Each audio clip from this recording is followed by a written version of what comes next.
Yeah, it's live. There Yay. it is. Look at that. We're here.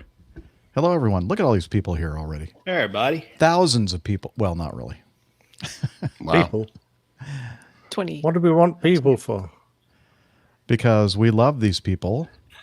1280 by 720, 72 DPI. Nick is taking care of some Business. photo business. Getting it all set up for, the perfect show that we like to do here. What was 1280 by 720? Is that 16 by... Yes, that's 69. 1280, 720, I think so. 16. What? The dimension. I gotcha. Don't play dumb with us, Steph. Don't play. Too many numbers for early Thursday afternoon. Don't you have to deal with numbers with the syringe thing? I mean, like to 10 tops. Yeah, fingers for that, right? I can count. So who all do we have over here? We have Gustav Juliusson. How do I do there, Gustav? Masha. We have Michael Kuipers. Tanya W. We have Robert Hoffman. Paul Verhagen in the Cincinnati area. Greg Peterson, big ass fan guy. Yeah. Just had lunch with Paul the other day. That was nice. Oh, did you? Yeah? Yeah, Nice. I grabbed a little barbecue. Oh, And yeah. gave me a tour of the city. Nice. It was really nice. Barbecue. So there's some good barbecue there in yeah. Cincinnati. Yeah, there's this place I like to go to, but it's usually closed on Monday. So we ended up going to another place a little bit down the road. It was nice. Cool. Yeah.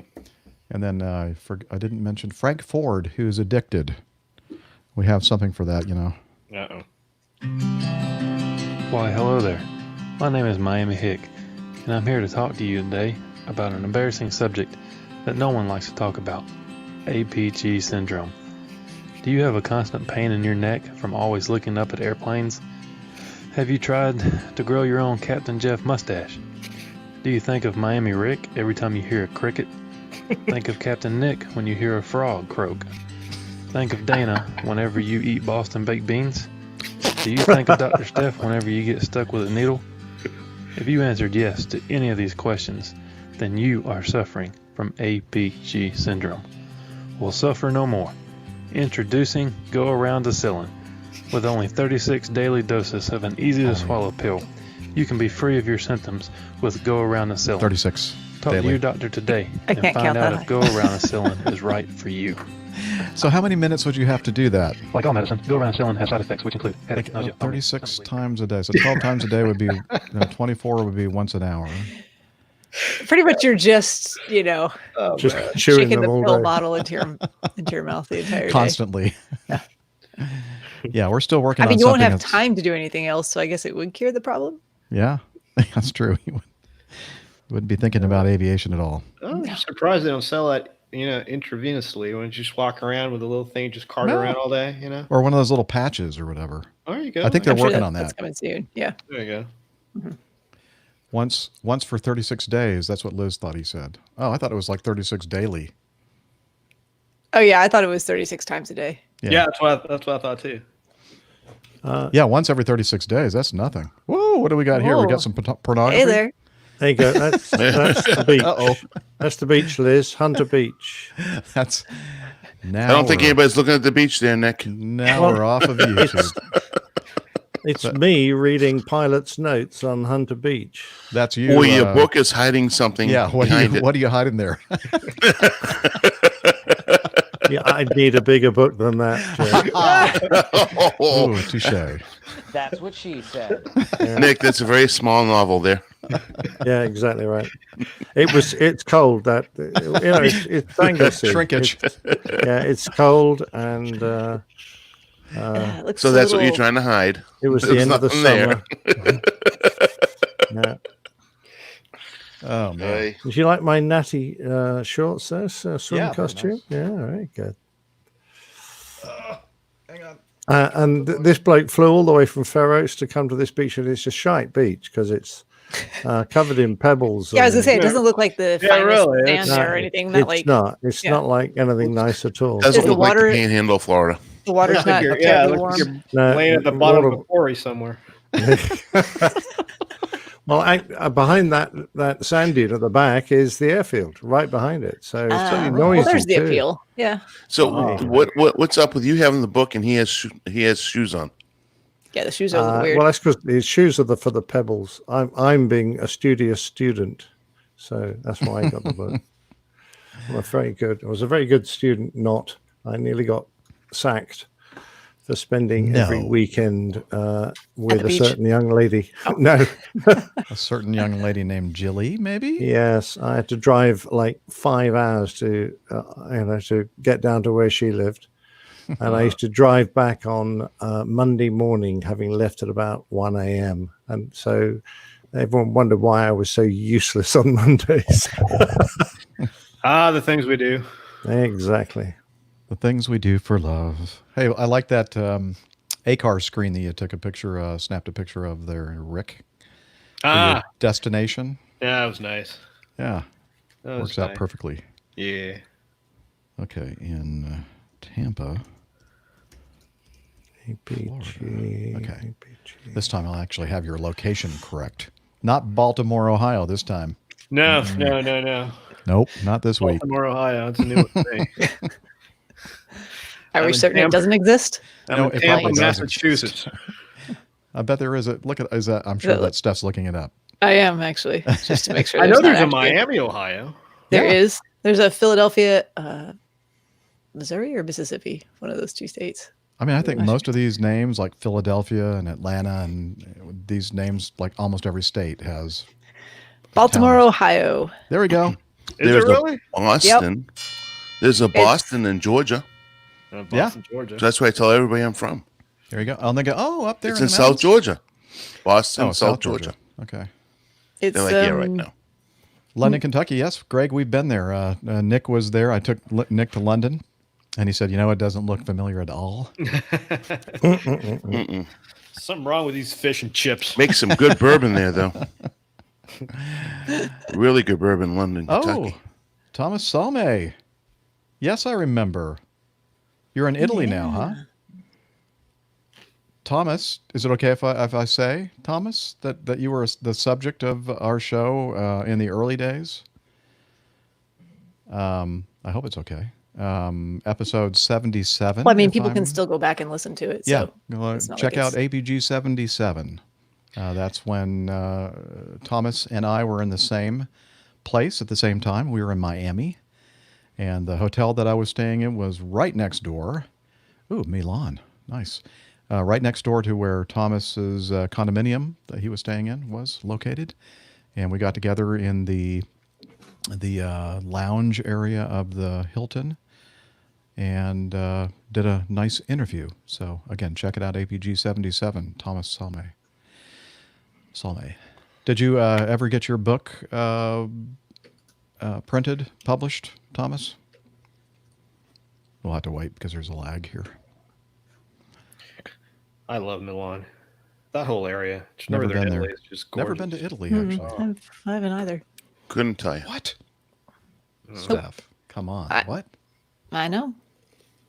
True story. Yes, you did get it published. Well, type it out. What is it so that people can check out your book? Oh, you got it published in Italy. Oh, so that probably means it's not in English. Never It's in Italiano. Ah.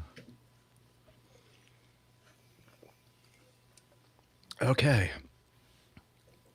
Wow. That's a blast from the past, Thomas. Wrote it with Tom Watt. Okay. Is it in English? Probably not. I'd like to read it.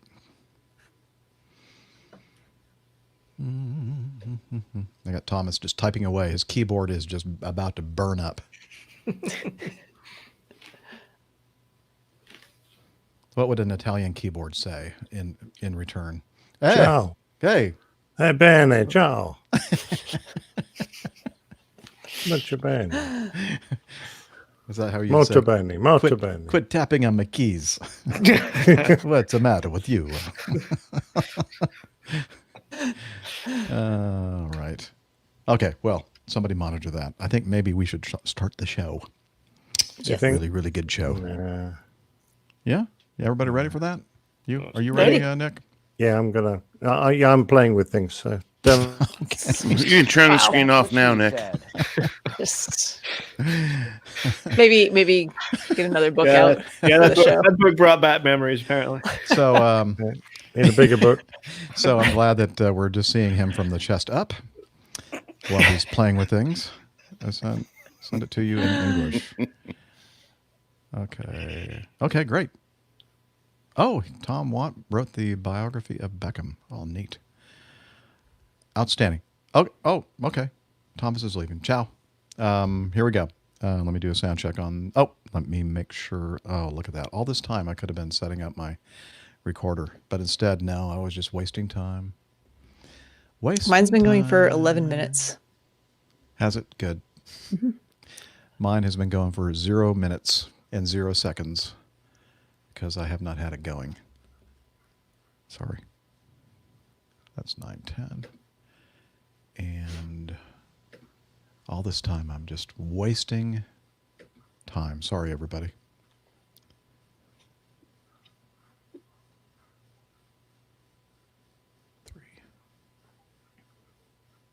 But I mean, if you wanted to talk, you're more than welcome to. Or you could just sit there silently. In silence. 11, 12, stereo, record arm. Actually, I was looking at my recording setup here too, and I have no idea if I did it correctly or not. What file format do you have it recording in? I don't know. Okay, good. That's a good start. Yep. yeah. Well, hopefully we won't need it. Yep. Yep. I used to have a little sticky note with the information about that, and I don't know. It's gone. Oh, she found it. Look at There it that. is. Wow. I love sticky notes. Sticky notes for everything. Sticky notes are a lot better than stinky notes. Yeah, it's Well, true. yeah. Okay, and I'm going to hit the little red button here. And we are recording on 4 tracks. My signal. Somebody say something in the StreamYard, please. Say something. And the StreamYard. Good. Good signal. And let's see. That's what she said. Signal from that. And the other is right here. Let's see here. You're listening to the Airline Pilot Guy Show. The view from our side of the cockpit door. Okay, that works. Okay, we're recording. Yay! Do we want to do... why is it? Am I a little dark? Yeah, right as I said that, I got notification from Liz. I'm a little dark. I don't know why it's doing that. I can help it here. I need to get one of those small, lights that you clip on Yeah. or something. You need one of those ones that all the people I'll who are send one doing to the you. news from home right now, like the Yeah. circular one that I'll kind send of one to you, diffuses man. the light. I got one up here that, yeah. Sweet. All right. Thank you. Yep. Have you even been home to see any of that stuff I've been sending you? No, so my bidding sucked. So I had a single day off between my last pattern and this pattern. Mm-hmm. So yeah, I'll be home hopefully next week. It'd be like Good. Christmas when you get there. Yeah. No, I'm gonna not have really. Boxes boxes full of of- stuff. Tech stuff. All right. Is that any better? My exposure? Yep. You're exposed. Oops. Oh, I see the I didn't think anybody would be able to. I mean, yes, the I lighting didn't think is I'd have better. to wear any pants, but apparently I do. Okay. just Yeah. gonna mute Let me myself know if now. that changes at all, everybody, or anybody. Your exposure. Yes. Well, that's up to you, Jeff. And then give me some thumbs up or thumbs down if necessary. Please don't do that. I'm very sensitive about that. Okay, I think we're ready. Do we need to do the clappage? Are we all I recording? can. You want us to I'm recording. record? Are you? I'm not. Okay. You know You what? want me to? I can. Everybody's sounding okay to me. And then Rick still doesn't have the total recorder software yet, I'm guessing. So I'm not going to have his. So let's just go with that. We'll be fine. Famous Okay. last words. Exactly. We'll be fine. What could possibly go wrong? Are the levels okay as far as sound is concerned? Sounds good. Okay. Very good. All right. I think we should start then. Good, Liz? Okay. Liz is giving us the thumbs up in the control room in Toronto. Here we go. You're listening to the Airline Pilot Guy Show. The view from our side of the cockpit door. WAPG, it's the Airline Pilot Guy. Airline Pilot Guy episode 428. Yeah, he's up in the sky. It's the Airline Pilot Guy. Hello, you're listening to the Airline Pilot Guy show, the view from our side of the cockpit door. With your host, Captain Jeff, broadcasting live from Studio 1A at APG headquarters in Roswell, Georgia. Today's show was recorded on the 4th of June, 2020. Yeah, he's up in the sky. It's the Airline Pilot Guy. Picture light and he's flying by. With the Airline Pilot Guy.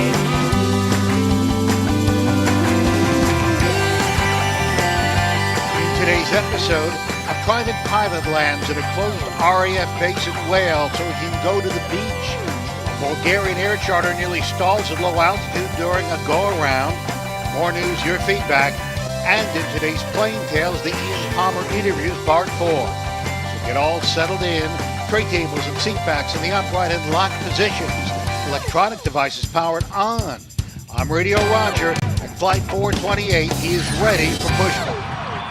Thank you, Radio Roger. He's an Emmy award-winning TV and radio reporter currently at the #1 all-news station in the nation, 1010 Wins. Welcome to the Airline Pilot Guy Show. It's an aviation podcast covering the latest in aviation news and answering your great feedback. I'm Captain Jeff. Long time ago, a U.S. Air Force pilot, now a pilot at a major legacy airline based in Atlanta, GA, for the last, 31 and a half years or so. And I am joined today by my awesome co-hosts. We'll start with, from her lakeside home in the Carolinas, she's a doctor, a skydiver, a marathon runner, strength training junkie, IPA connoisseur, and commercial multi-engine instrument-rated pilot, Dr. Steph. Hey, Captain Jeff. It is so good to see everyone this afternoon. I even felt like Radio Roger was more enthusiastic than usual. I mean, he always is, but I don't know, just set the tone. It's going to be a great show. Had some good energy there, didn't he? Yeah. All right. And also joining us from his mobile studio in Tampa, Florida, he's a world traveler, airplane mechanic, Breitling cognoscenti, fitness hound, and international air freight captain. It's Miami Rick. Hey, everybody. Happy to be back. Happy you're here. Looking forward to another great show. Ooh, nice. All right. And we have from his studio in the English countryside, a professional photographer, former RAF fighter pilot, retired captain for an international airline based in London. It's Captain Nick. Hi, everybody. It's great to be back on the show. And still unshorn. Look at this. Eh? I'm starting to look like that wizard in Lord of the Rings. Ah, where's your magic wand? I think you're thinking of Harry Potter. Okay, whatever. Behind the book. I am. I'm thinking of the wrong. Behind the book. Forget it. Sorry. From the northwest Atlanta suburbs, barbecue master, motorcycle rider, pleasure boat skipper, underwater photographer, and captain for a major U.S. legacy carrier. It's Captain Dana. Hey, guys. From Hogwarts. From where? I don't know. What you're saying. Yeah, it sounds like it's going to be an enjoyable afternoon with you folks and talking about the fun stuff we like to talk about. Yeah, I wouldn't get your hopes too high. Hopes up too high. I'm trying to be positive. Okay, well, that's good. All right, well, let's just dive right into this week's news. stand by for news.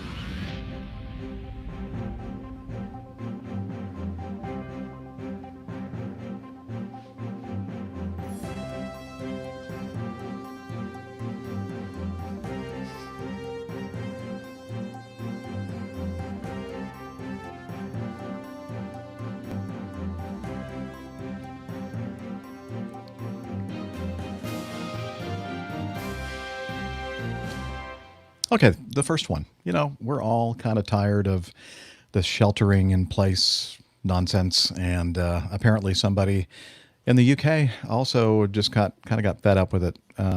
Let's see. This is from UK Aviation News. A privately owned aircraft landed at a closed RAF base without permission on Bank Holiday Monday, according to the MOD's Air Safety Information Management System, or I like to call it ASIMS, ASIMS. The report filed says that... what? Sorry? ASIMS. Okay. ASIMS? Let's just say let's just call it the Air ASIMS. Safety Information Management System. ASIMS. Okay. That's enough plugs for them. The report filed says that a Pilatus PC-12 November 412 Mike Douglas took off from Fair Oaks Airfield in Surrey and flew to RAF Valley on Anglesey.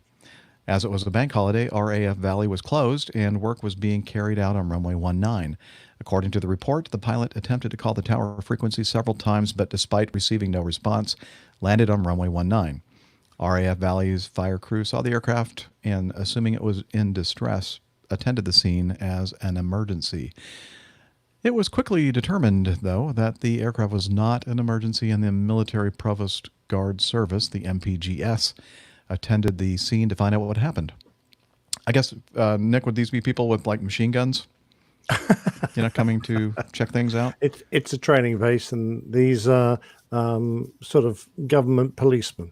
Oh, okay. So, no, I doubt they'd be. It would be a different reception at an American military base then, I think. Oh, Just yeah. slightly. Exactly right. Okay.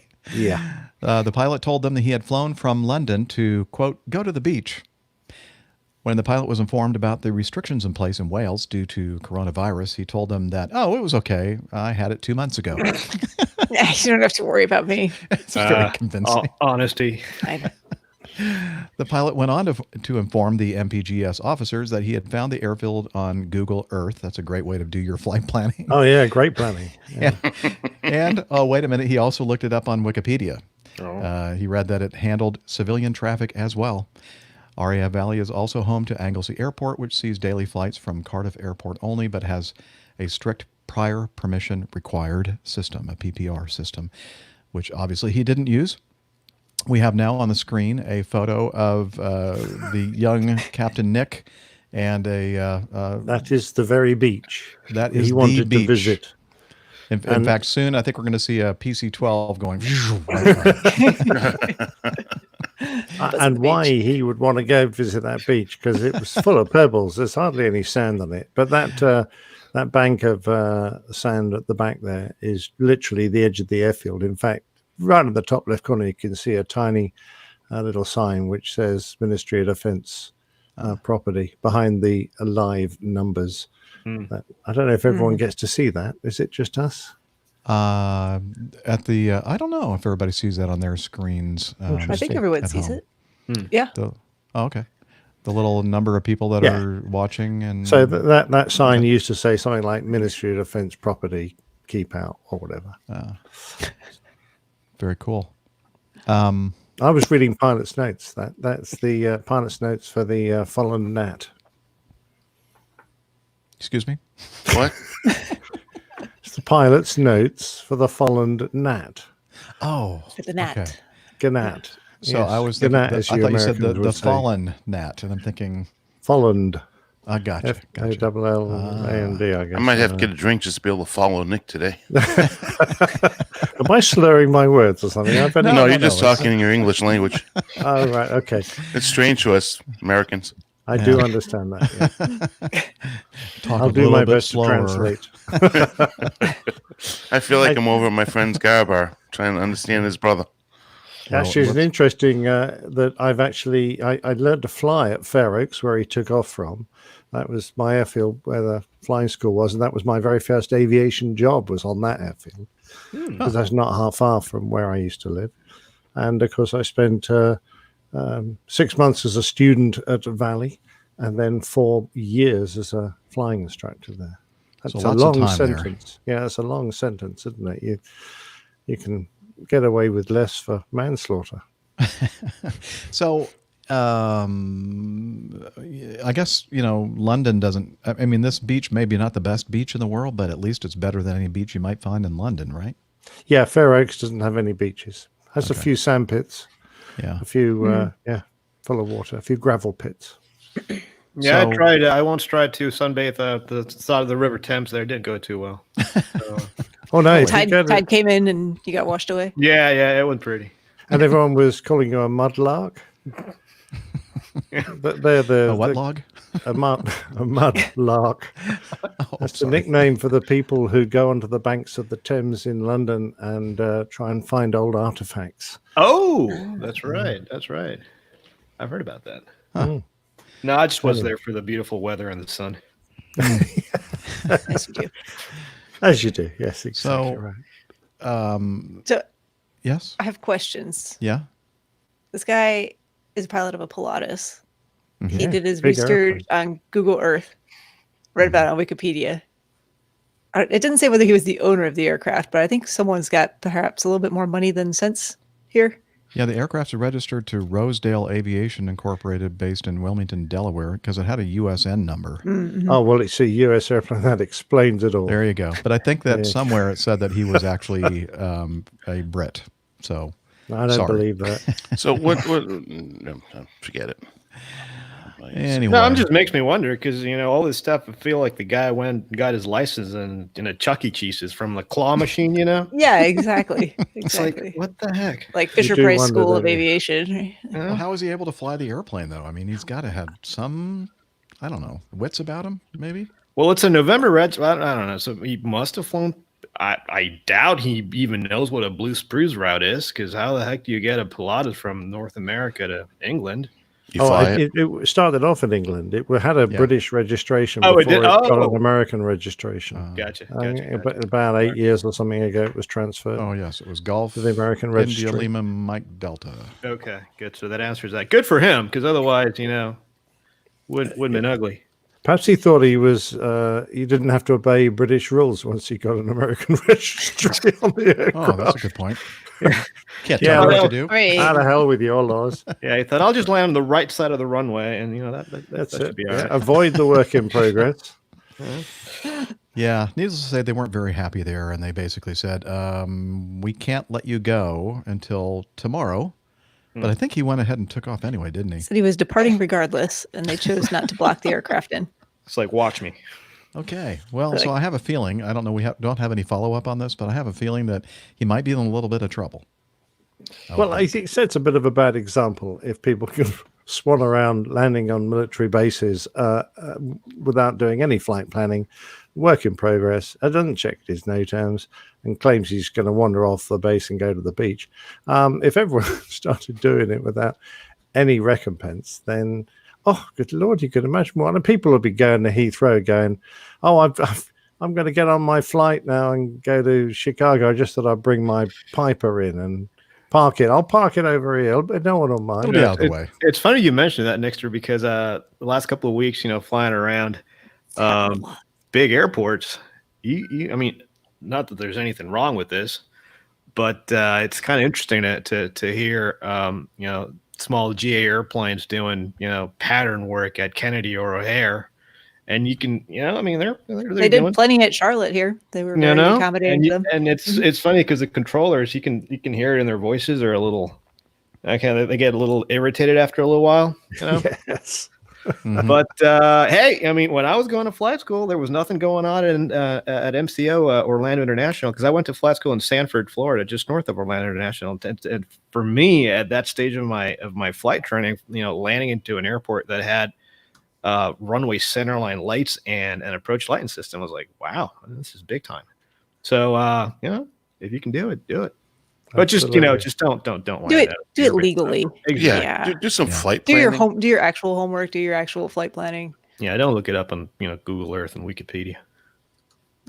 No. Okay.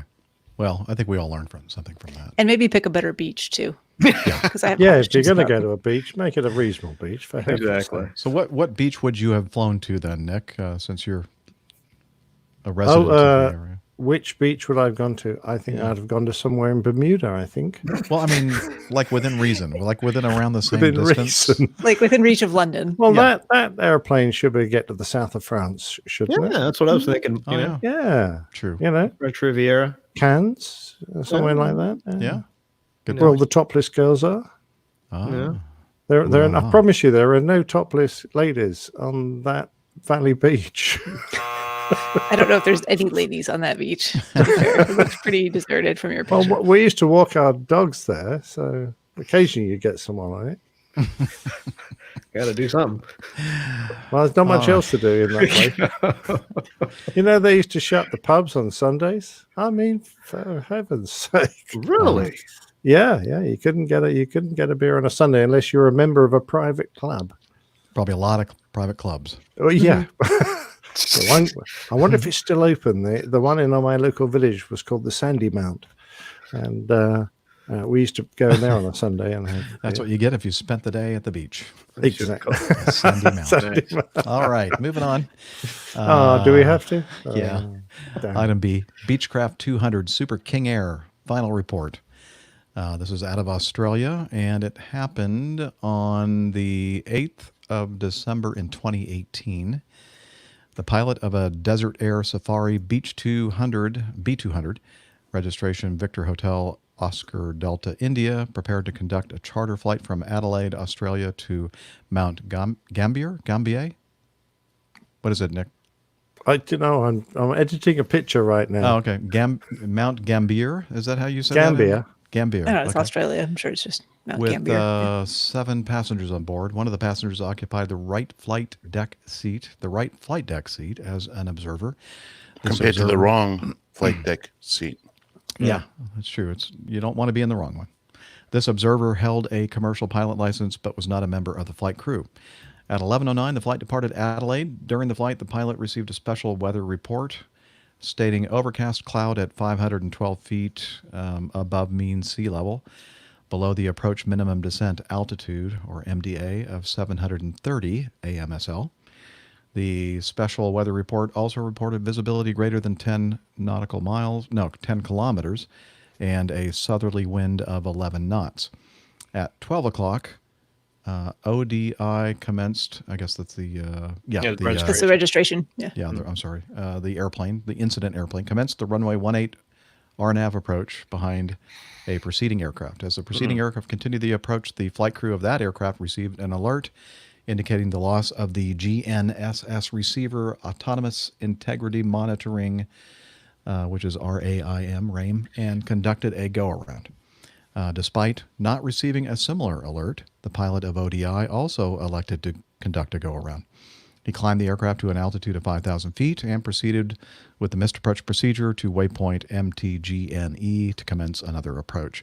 The other aircraft then advised that they would hold at waypoint MTGND while ODI conducted the approach.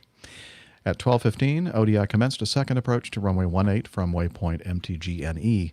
During the flight and approaches, the observer contributed to the operation of the aircraft by calling out operational checklists and monitoring the approach and calling out excursions from the target altitudes. The approach chart indicated that a normal descent profile should position the aircraft at 980 feet, 2 nautical miles prior to the missed approach point at MTGNM. As the aircraft crossed this point, the pilot announced that the aircraft was too fast by far and high. On multiple occasions throughout the approach, the pilot questioned and corrected information provided by the observer and educated her on the operation of the flight. As the aircraft descended to 730 feet, the observer announced that they had reached the MDA. Upon reaching the MDA, the pilot, or minimum descent altitude, the pilot could see the ground directly beneath the aircraft but could not see the runway ahead. He then announced that he would conduct a go-around and retracted the landing gear without announcing that he had done so. The observer was unaware that the landing gear had been retracted. After the pilot announced the go-around, the engine power level did not increase. 9 seconds after the landing gear was retracted, the pilot and observer sighted the runway. Then the pilot reduced power and selected full flap to continue the approach. He noted that the required approach profile from that position was, quote, very steep. At that time, the landing gear warning tone activated. As the approach continued, the ground proximity warning system, check gear, oral alert also activated. In response, the pilot incorrectly announced that the landing gear was extended. The approach continued. Trust me. Yeah. Don't worry about that. Trust me, I'm a gynecologist, and the landing gear is extended. The approach continued, and 5 seconds later, the GPWS alert pull up also activated. The observer announced that the pull up warning had activated. I know, I can hear it.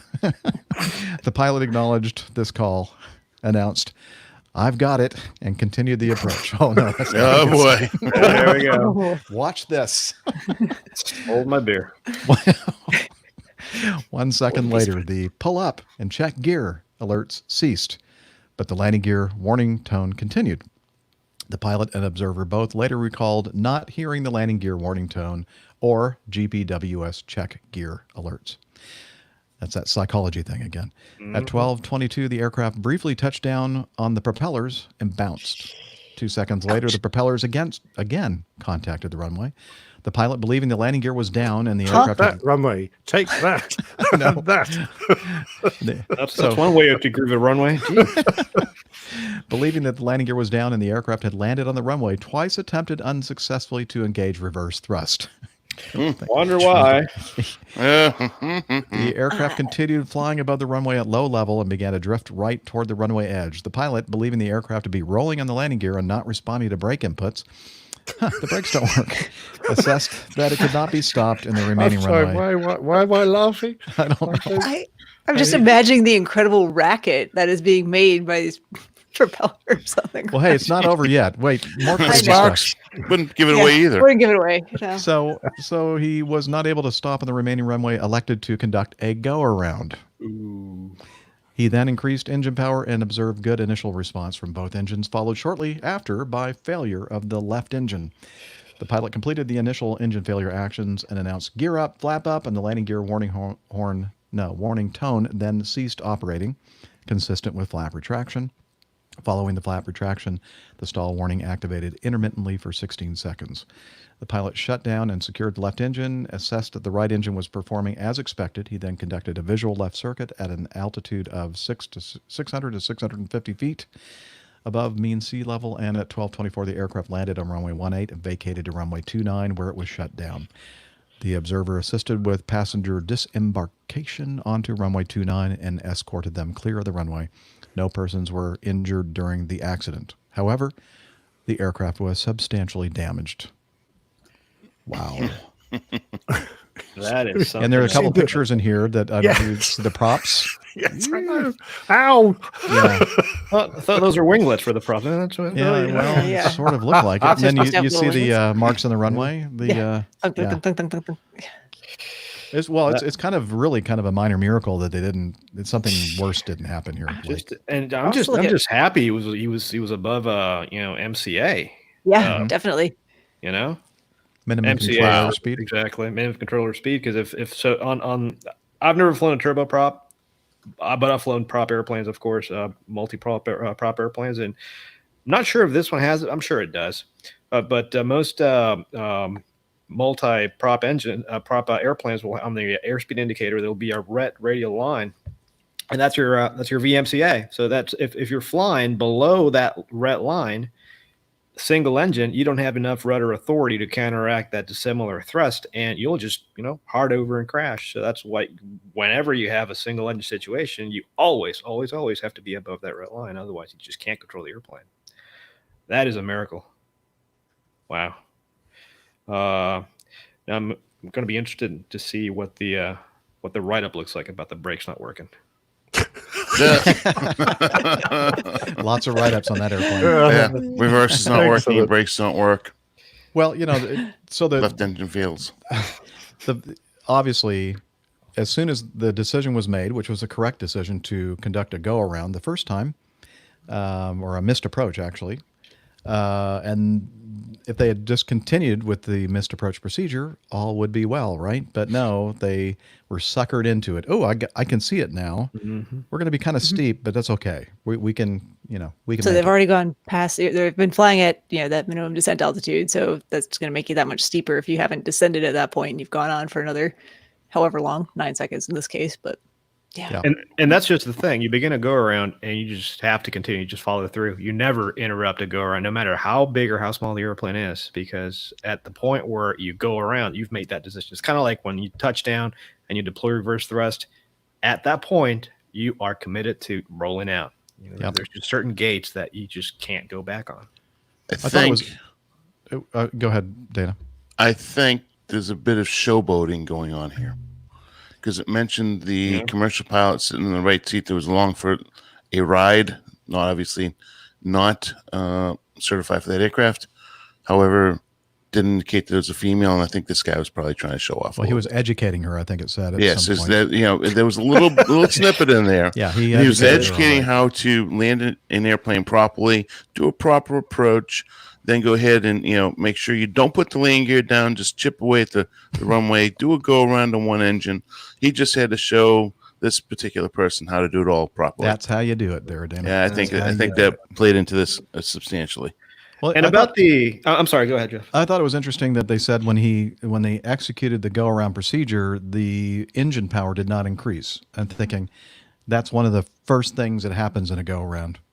I mean, it's the first thing that happens around. Mm-hmm. Toga power, make sure that the throttles or the thrust levers, whatever the heck you want to call them, the engines are spooling up and providing power, because that's what's going to get you above, climbing away from the ground. And we're going to find out that this happens on occasion. Another story in the news that we're going to talk about where the same thing happened. They didn't make sure that the thrust was coming up. And I just thought that was not normal. A lot of things not normal about this particular. And it's actually procedure. A lot of airlines, you when you go around, obviously you have to initiate the go around somehow. Some airplanes have switches. Some airplanes you just move the thrust levers forward. But the ones that on Boeing's, for example, you have servos that move those thrust levers around.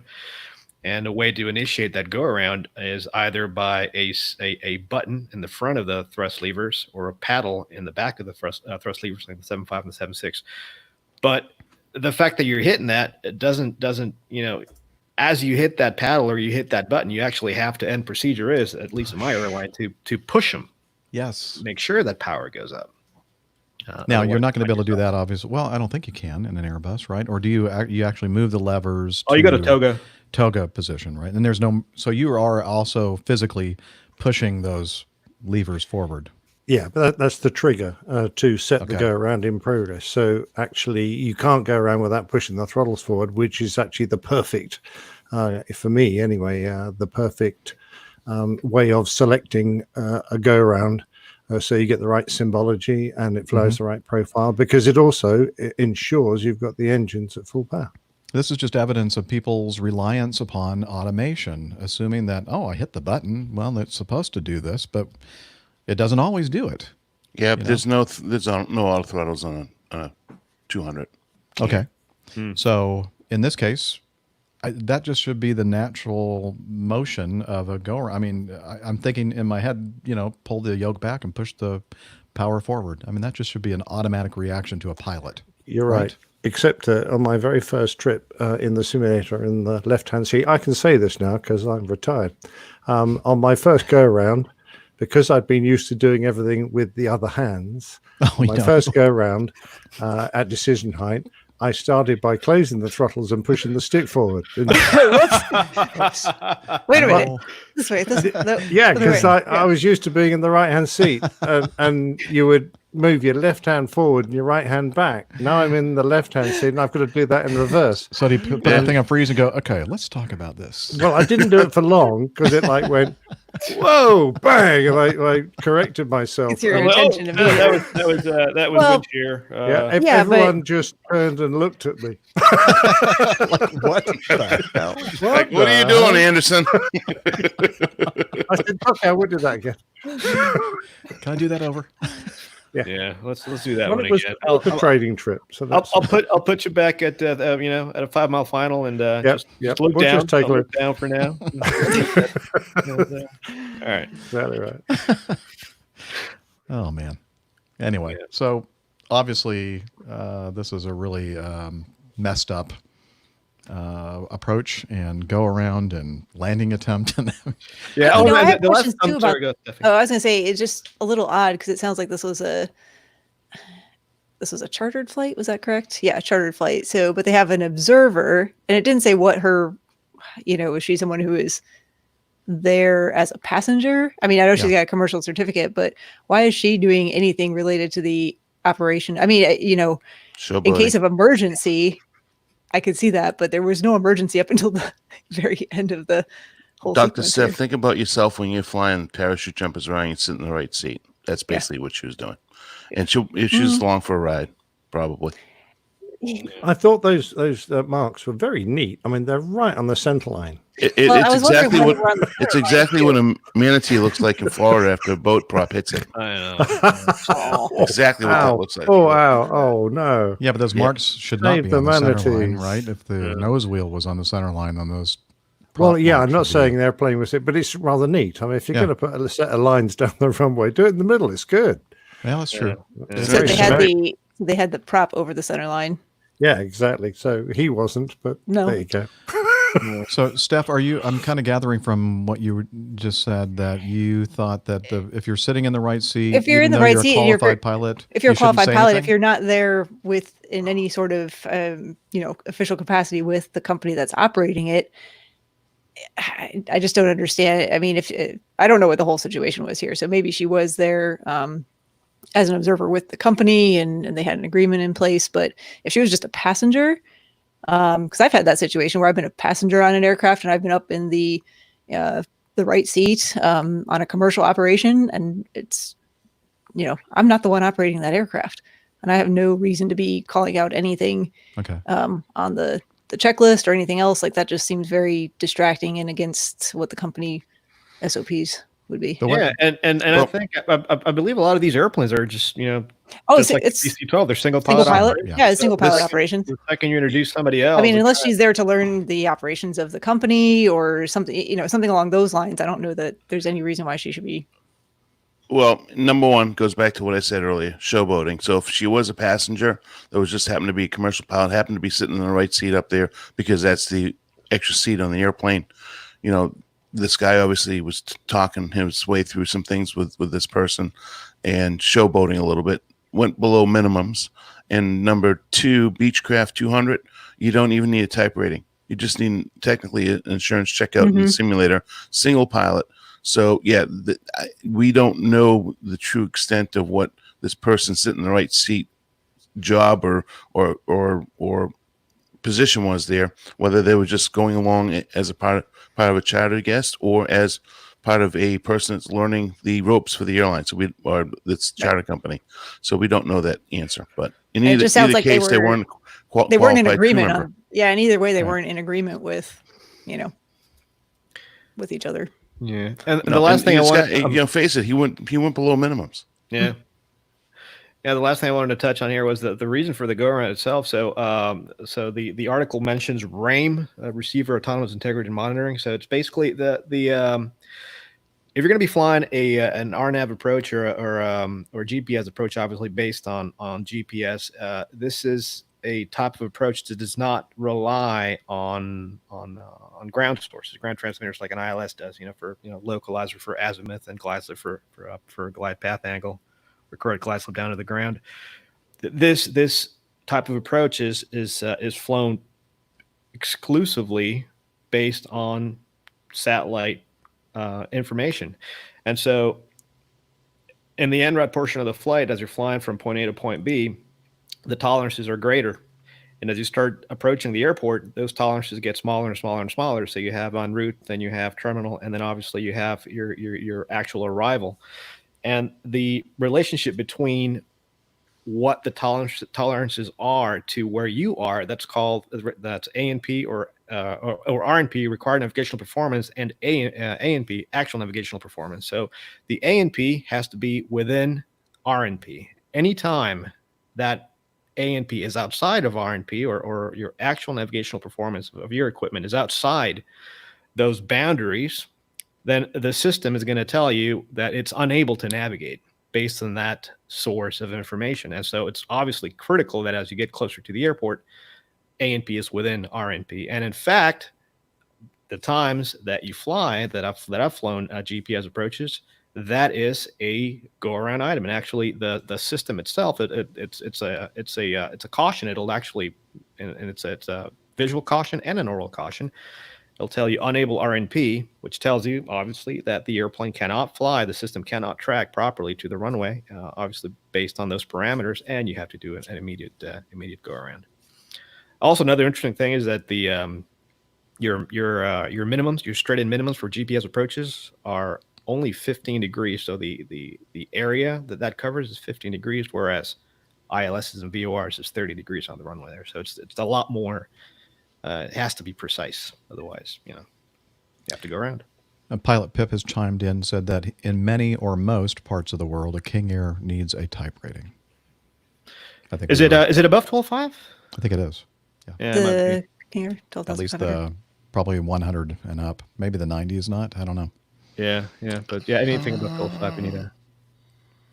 Well, Okay, sounds like Dan might do some research on that one. Disagree, but we'll see. I do disagree. Well, here in the United States, at least. I don't know, maybe other parts of the world may be right.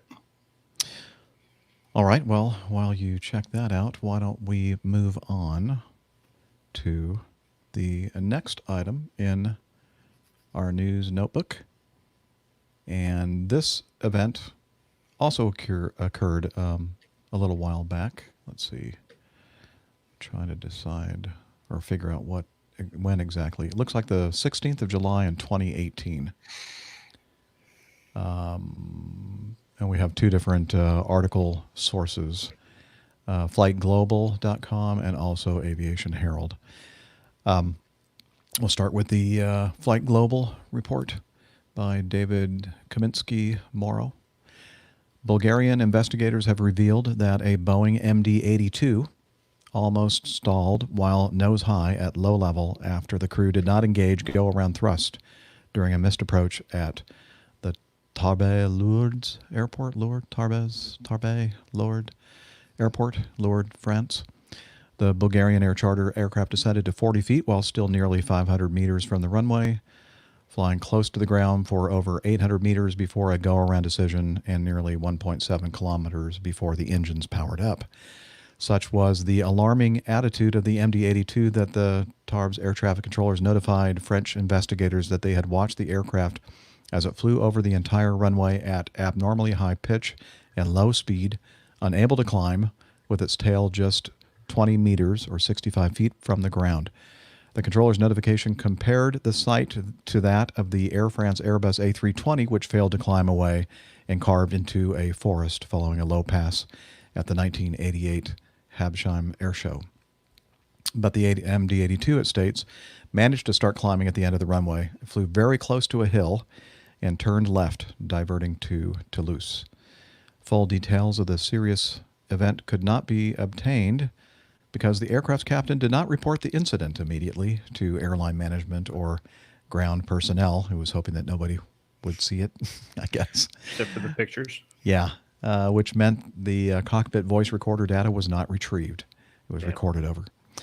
But the flight data recorder captured so the cockpit voice recorder didn't capture anything, but the flight data recorder did. It captured the dynamics of the event as the aircraft Lima Zulu, Lima Delta Mike arrived from Catania on Catania. That's in Spain, right? Catania. No, it's Italy. Oh, okay. On the 16th of July, 2018. Some 90 seconds before arrival, it had been fully configured and stable on the ILS glide slope for runway 20, according to the Bulgarian Ministry of Transport's Aircraft Accidents Investigation Unit. At about 470 feet above ground, the first officer who was flying disengaged the autopilot, leaving the autothrottle active with a speed setting of 140 knots. But he was unable to maintain the heading and glide slope because the aircraft was subjected to strong wind gusts and heavy rain.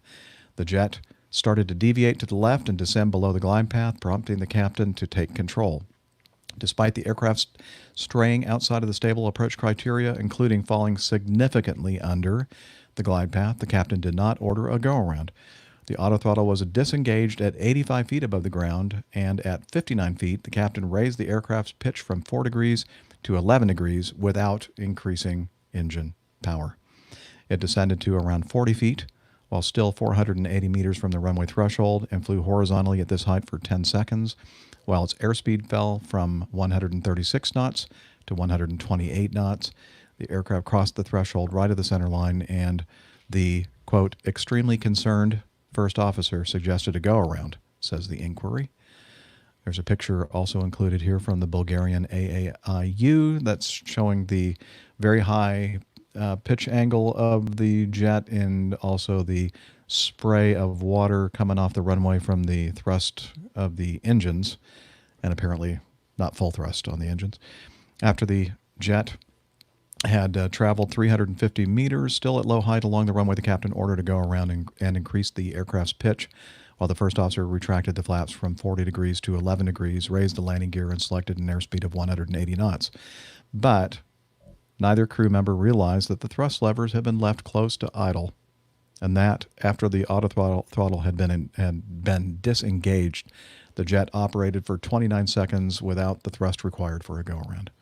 The airspeed bled away to 116 knots as the aircraft's pitch increased to 15 degrees.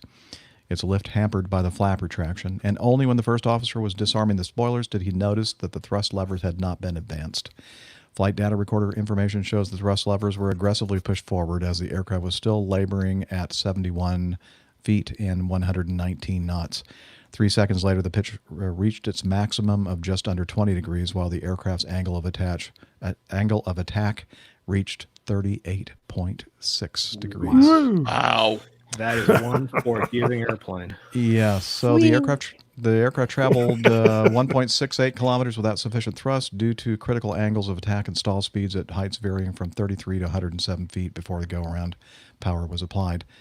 There was a point here that they were talking about the fact that they believe that the airplane, maybe it was in the Aviation Herald article, that it was this airplane, one of the worst things that you can get it into is something called a deep stall. And they think that they were extremely close to that situation. They just avoided getting it into a deep stall, which means that the tail, the horizontal stabilizer elevator would basically have no effect at all in trying to recover from a stall. And they were just very, very close to a complete tragic end. As Christian, though, says in the chat room, great low pass. Yeah, the aviation geeks were loving it. Yeah. Now, quick question, Jeff. Now that you've flown that airplane for so many years, how susceptible are those engines to how do they deal with that turbulent air coming off the wing there? Is that having never ever been even anywhere close to that situation? But, I mean, like, I don't know. Simulator session? No, I don't recall. Dana, have you ever been in that kind of situation, even in the simulator? I don't think so. I don't think the engines at that point are really being affected by the turbulent airflow because it never was an issue. Yeah. The only when they were doing the testing on the aircraft, that's when they discovered that the elevators didn't have enough authority to push the nose over to get it out of that deep stall that Jeff just referenced. So I don't remember ever having a compressor issue or the engine stalling out because of the lack of airflow through them, even in the simulator. Okay. Yeah. Now, the 727, I think that would have been a different story. There were, I did experience that in the simulator, the disrupted airflow over the intakes. But that airplane, especially that center engine on the 727, was very, very susceptible to flow from that S duct into the middle engine. Exactly. And be very careful when you were doing, if you had any crosswind at all when you were taking off. In fact, we had a technique where you bring up 1 and 3, and then once the airplane was rolling down the runway, 60 knots or so, you start slowly bringing in the number 2 engine, so you don't get compressor stalls. Gosh. Anyway, the Lord for ground effect is all I can say. Mm-hmm. Oh yeah, really, without ground effect, that would have been a crash. Oh yeah. Again, I just don't understand. I mean, it should be your automatic reaction. Even though you've called for a go around, you've hit the toga buttons or whatever it is that you do to get the thing to go into a go around mode.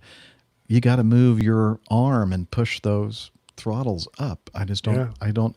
That would never happen with me. It would always be. It's the same that happened on that 777 in Abu Dhabi or Dubai. Yeah. I did a go around, hit the toga buttons, but nothing happened because No. he'd already touched down, and he failed to follow through by advancing the throttles. See, the 777 has a well, really all Boeings. It has something called the toga dead zone. So if you are the toga takeoff go around dead zone, so if you get below 5 feet radio altitude and you linger there for more than a couple of seconds, the go around switches basically they're inhibited, they're disconnected because the airplane's logic assumes that you're going to land, and so that's what you have to be careful about. That so you hit the you hit the toga button or toga switch or the paddle or whatever it is, you push them forward, and then the PM. Pilot monitoring, one of the things that you look for is a change in what's called a flight mode enunciation or an FMA. Now, these FMAs are going to be somewhere in the front panel, either the newer airplanes up on the top of your primary flight display.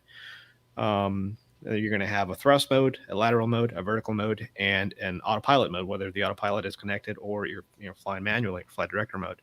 And so you're looking on Boeing's, you're looking for a thrust reference or go around indication on that thrust portion of your FMAs. And that in fact confirms that the thrust mode is gone from, idle or landing thrust or to your go around thrust required to fly the go around, but push the damn things forward. Because otherwise, you just don't know. Maybe I'm new to this podcast. No, I'm really not. But does it seem to you guys lately we've been talking a lot more about these really, really bad pilot errors that are that just showing up?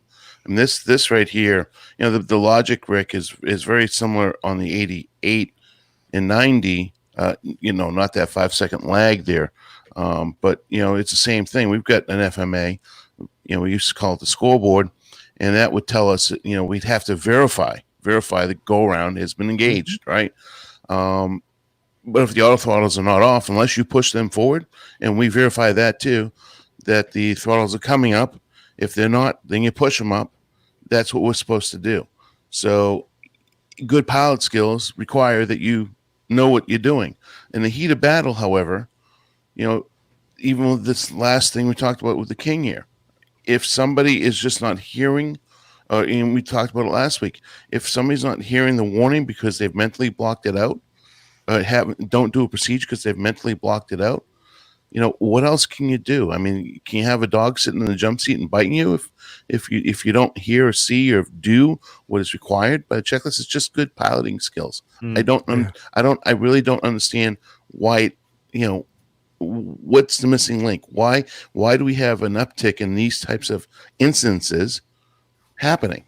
I don't know, Dana, but it goes back a long way. You think of the Florida 737 takeoff in snow out of Washington.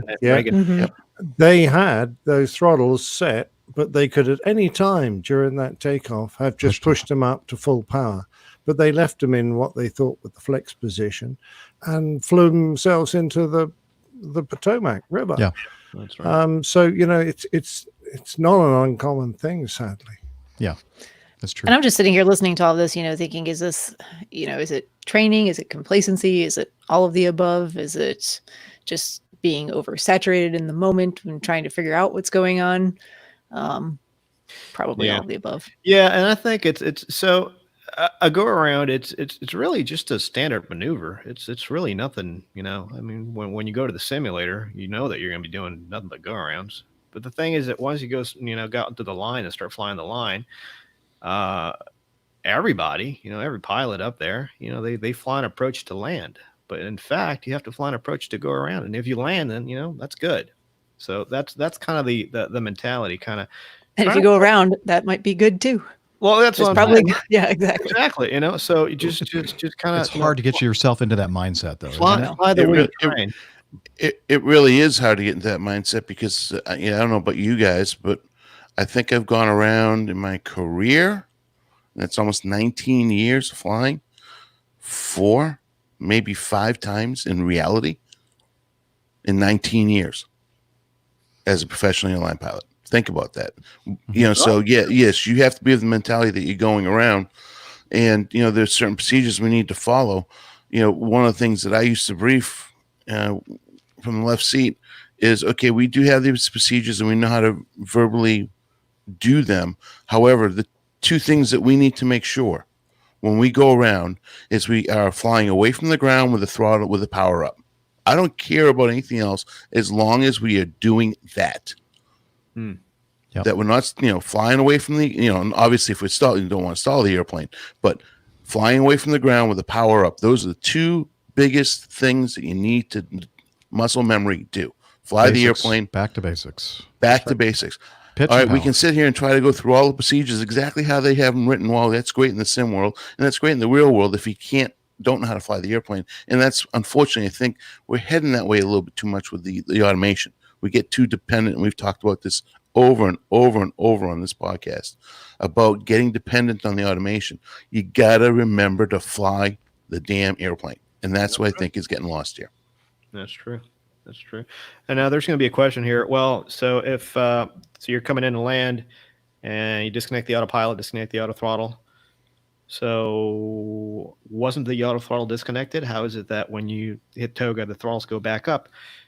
They are in fact, at least on Boeing's, when you disconnect the auto throttle from the throttle quadrant itself with the auto throttle disconnect button on the actual throttle, the lever, the throttles, the servo control of the throttles is taken out of the loop, but the system itself is not disconnected. It is on this airplane. Yeah, right. You disconnect the throttles, they're not going to work. Yeah, no matter what happens. On Boeing's, the auto throttle system is armed. So you hit toga or a go around switch, they'll come back up. The auto throttle will actually come back up and give you that toga power.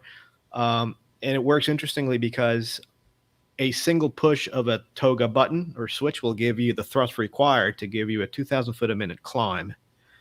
And a second push will give you full takeoff reference thrust power on 74s, 777s, 787s. On the 757, 767, you only get to push that paddle once, and you only get the thrust required to give you that 2,000 foot a minute climb. What about the Boeing 717? How's that work? I don't know. You're going to have to tell me. I'm going to find out, I guess. Yeah, Rick, how's the 737 work, buddy? Same way, bud. You're going to love it. Okay. That was good discussion on that. Let's keep it moving if you all don't mind. Before you move on, I looked up the information on the King Air 200. Yeah. It is below 12,500.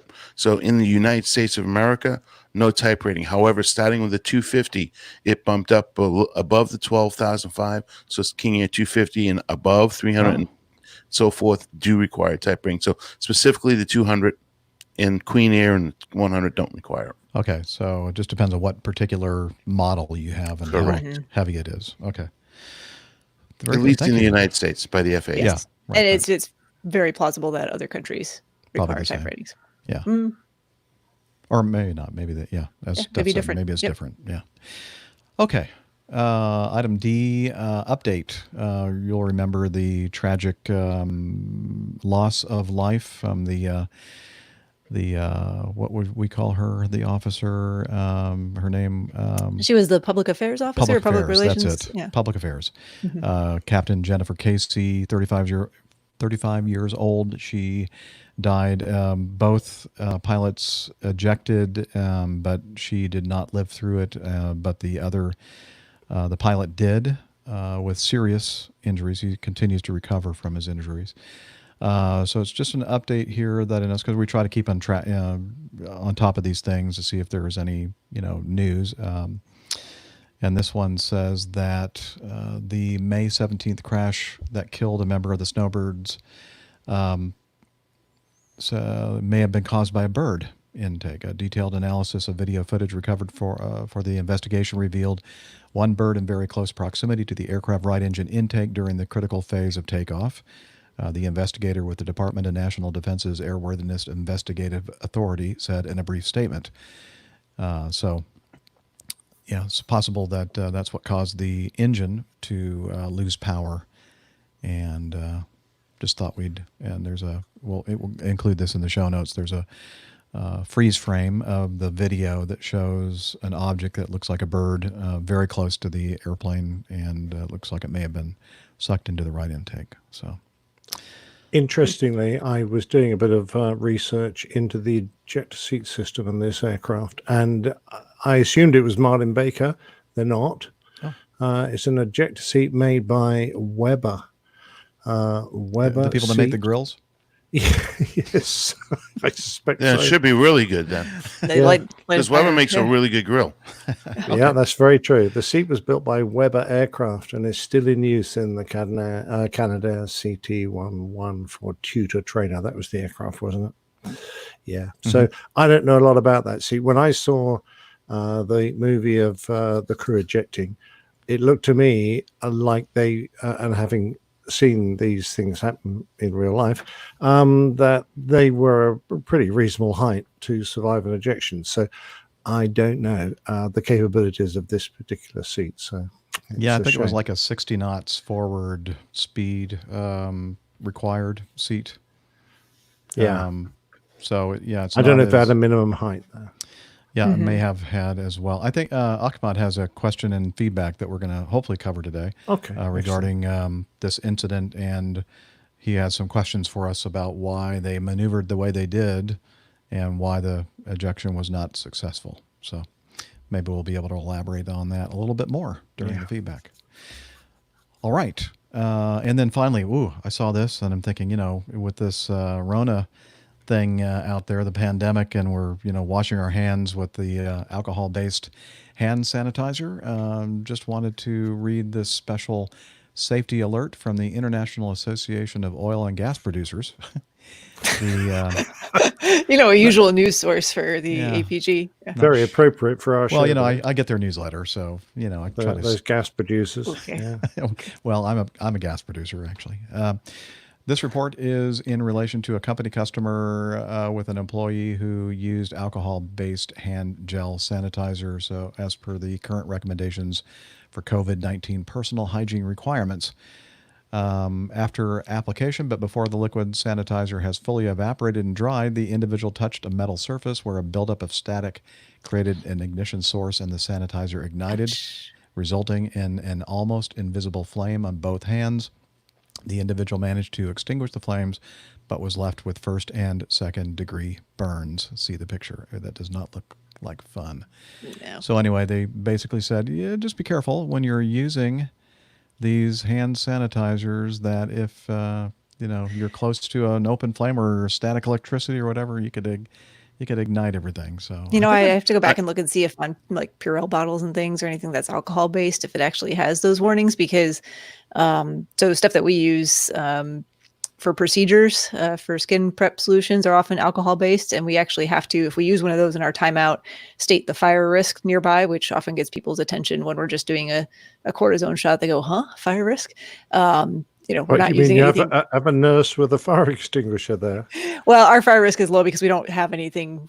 We shouldn't have anything flammable nearby. But there are procedures that use cautery and things like that where you have to give the full 3-minute dry time and then absolutely verify that is dried before you use anything potentially flammable near the field. My mouth is very jealous of my hands. Yes. Because my hands are getting more alcohol than my mouth is. I think it tastes very nice, though. Okay, well, I'm glad you closed that loop. I was thinking, what in the heck is that? Yeah. My hands. Hand sanitizer That bodes a very interesting question, because a lot of things get absorbed through your hands into your body. So if you're using alcohol-based hand sanitizer, it's not ethyl alcohol, though. No. So it won't. Okay, so I didn't know. But I would imagine in this case, maybe they were using higher concentration alcohol-based. Well, it's got to be above 60% anyway. Yeah. What goes through your hands into your body? Peanut butter? There's a lot of everything. There's a lot of topical. There's a lot of topical medications that can be absorbed through the skin surface. A lot of things can be absorbed through your skin surface. on your hands. I don't think this lasts on your skin surface long enough to be absorbed in any significant quantity because it does Evaporate. If you dry and stick it on your evaporate very tongue. quickly. Yeah. If you stick it on your tongue, does that work? Hey, Greg, I'm going to please send me some of that, please.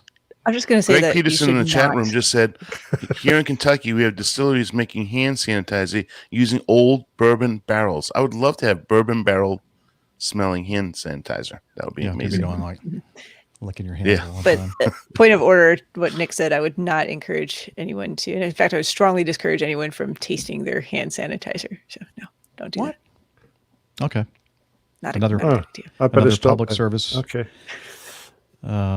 advertisement from the APG.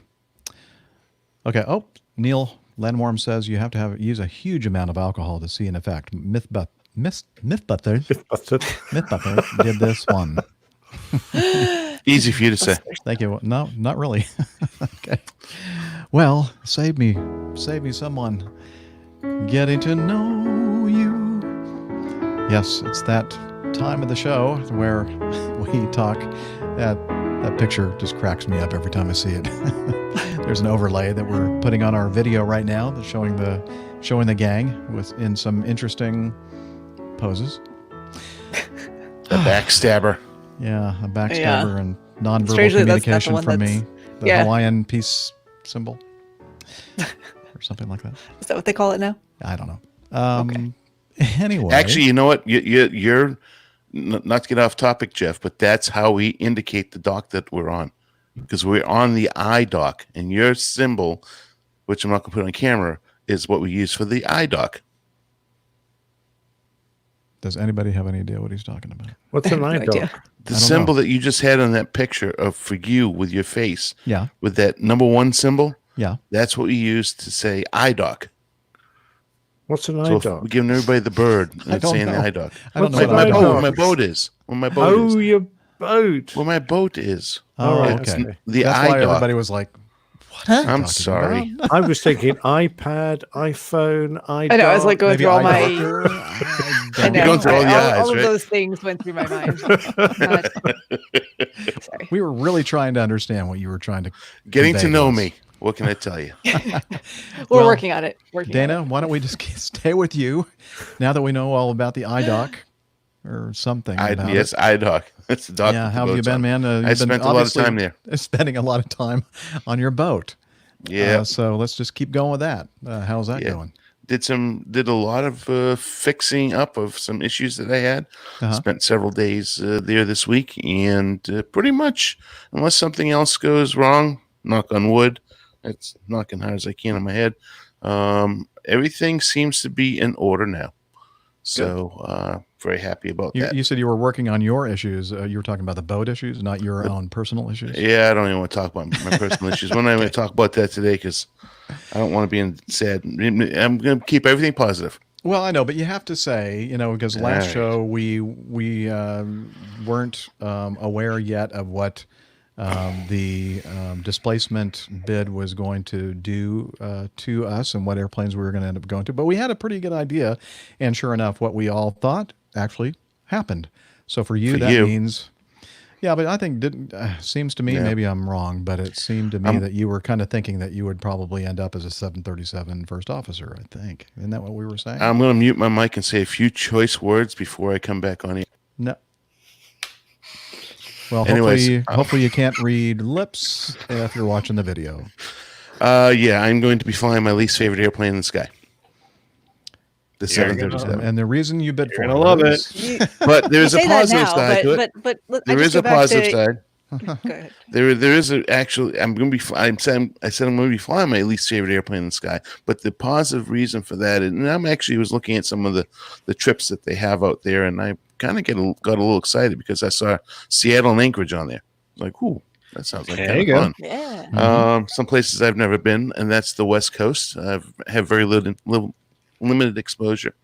But the Seattle. You can't go to Seattle, mate. There's nowhere left to park your airplane. well, that's true. There is no place, but places like Seattle or Portland, Oregon, or San Francisco. Hi, Fred. Oh, L.A. yeah. L.A., Cool. San Diego. I mean, all these Oh, places. they're all great destinations. Yeah, I haven't been to most of those places. I've been there once in my career as a pilot, and once as a tourist, so a few times as a tourist. But some of these great places that I haven't had, and one of the biggest reasons why I did what I did, and the way I did it, and the way I constructed my bid, was because I'm at the point in my career that if I'm going to have to be back as a first officer, I want to be as senior as I can with some options in what I get to fly. So I kind of constructed my bid that way, and it was really a toss-up on 3 different airplane types. It was between the 7.3. Well, let me rephrase that. It was between the Airbus, which is the baby bus, the 320, 319, 320, 321, which is all one category at Acme. Based on seniority, I bid that first on each individual breakdown. So basically, I did, as long as I'm in the top 30%, I did Airbus 7.3. That at that point I left off the 7.5, 7.6 because what I didn't want to do is go back to another aircraft that's rapidly looking at a retirement coming forward, and I want to really just go through 1, maybe 2 long schools, and preferably 1 long school. And when I say long school, I mean a full training program on an airplane for the rest of my career. So I went with building that in the way that it was the Airbus, then the 7.3 on 30 percentile. Then at 40 percentile, I did the Airbus 7.3 and in 7.5, 7.6 category. I don't need to go through the rest of them, but my first preferences were a captain in any seat in Atlanta. Well, I couldn't hold any seat in the system as a captain because we went back that far. So I am going to be 20, I think it's 26-ish% on the 737 in the right seat, and I would have been about 41%. A couple different programs showing a different percentage. That gives you a rough percentage. So it popped on the 737 because I'm going to be very senior or relatively senior. And once you get into the top 25-ish% on any aircraft, the quality of life is really good. You can really start picking the trips, kind of what Jeff's done his whole career. 17 of my 19 years at this point has been as a first officer.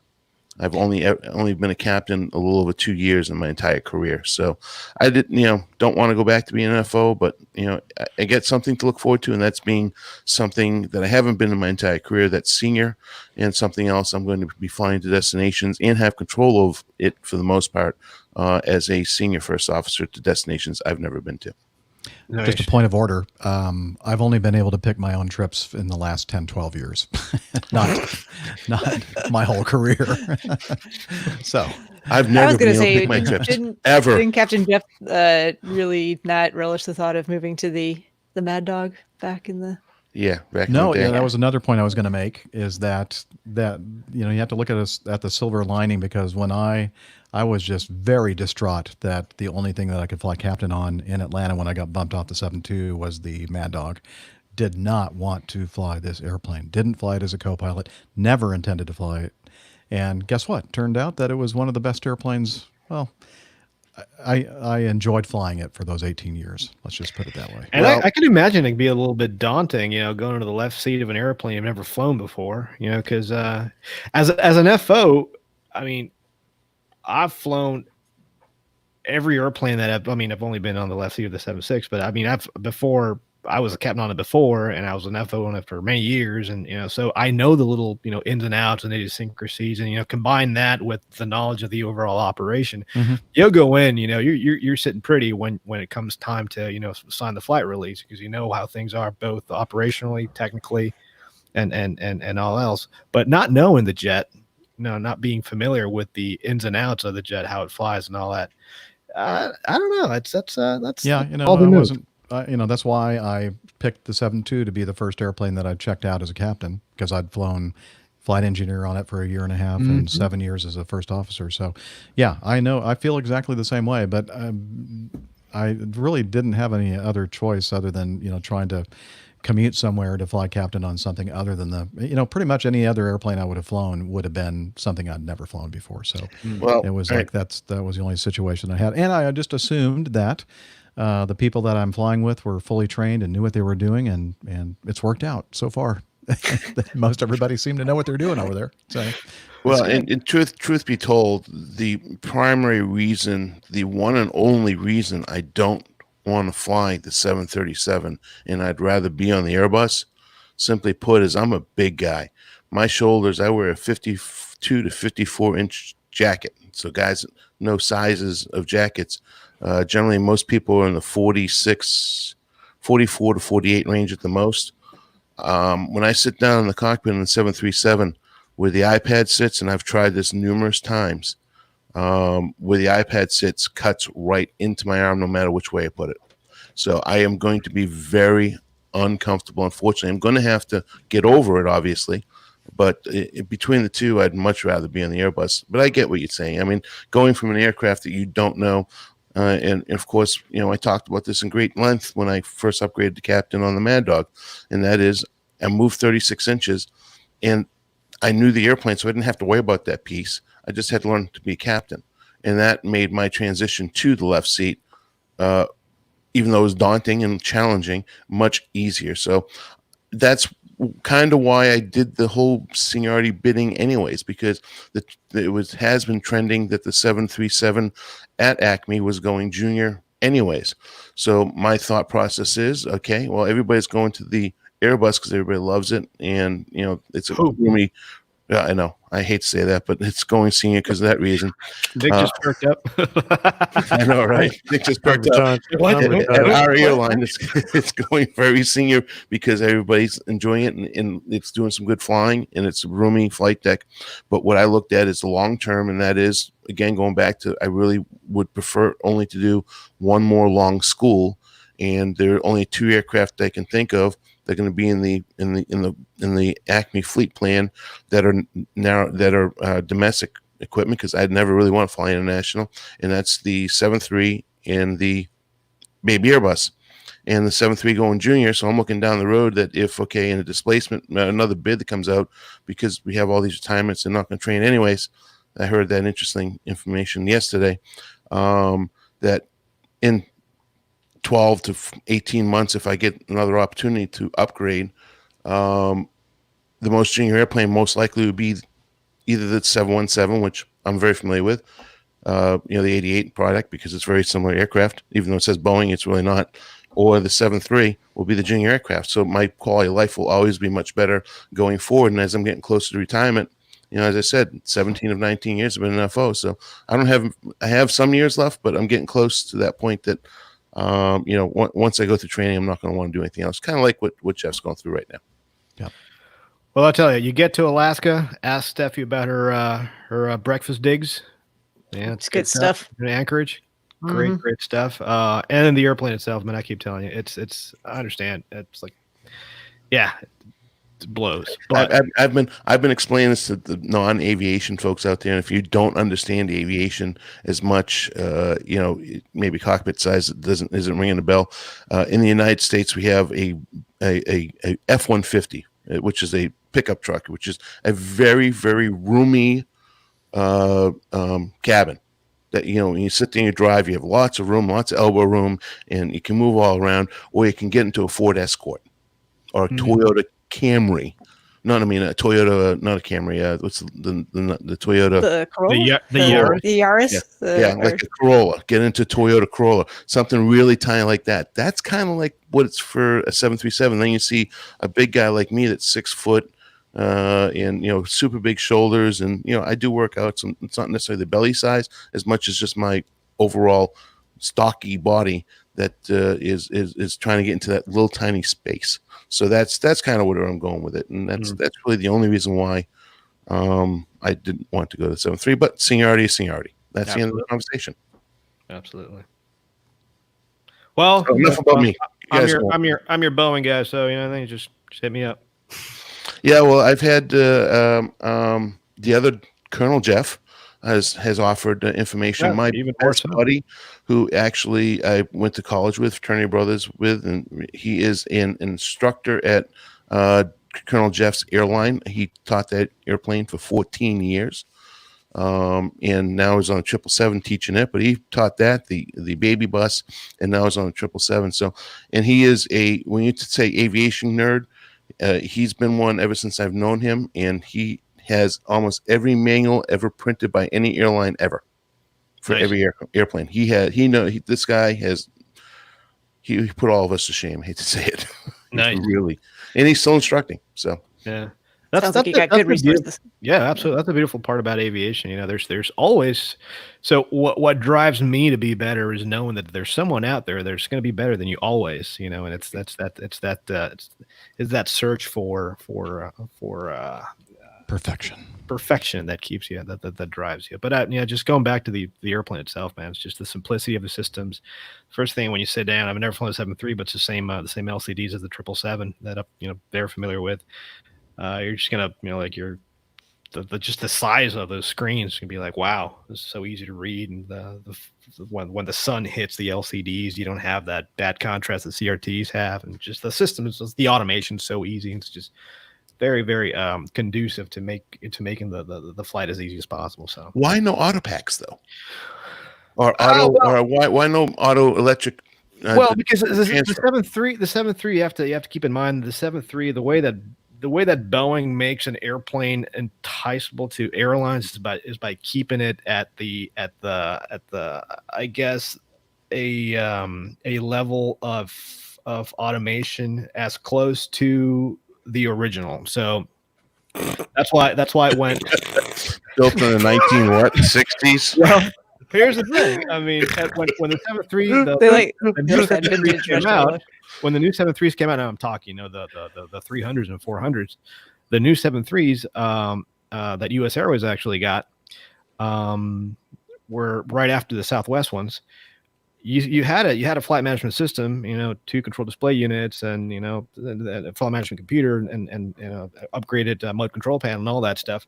But you still had the old steam gauges, and the reason behind that was Southwest was the biggest customer, and they needed a common type, and so that's how they did it. And so the way the progression of the systems has gone has been to just kind of keep it at that common denominator, that basic denominator. Same with the 747. The Dash 8 came out, and everybody thought it was going to be a 787 type jet, and that's what everybody was looking forward to.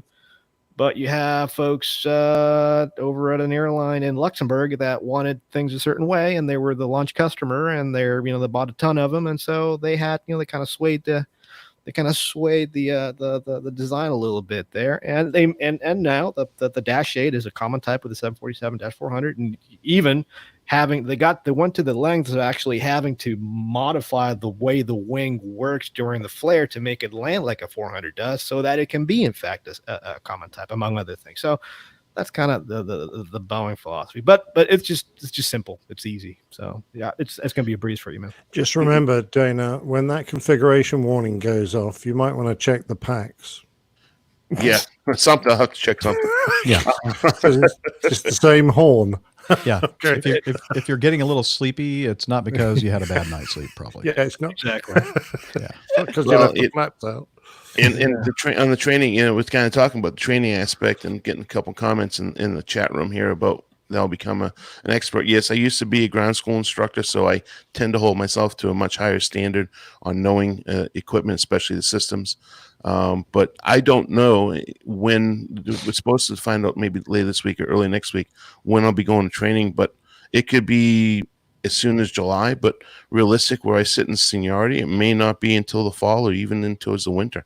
I don't know, but I might be sitting around waiting for this to happen. In the meantime, I will try to get my hands on some of the training material. I already have the gouge stuff and starting to get into the systems to understand how this airplane works and operates, because I don't want to be the village idiot when I show up.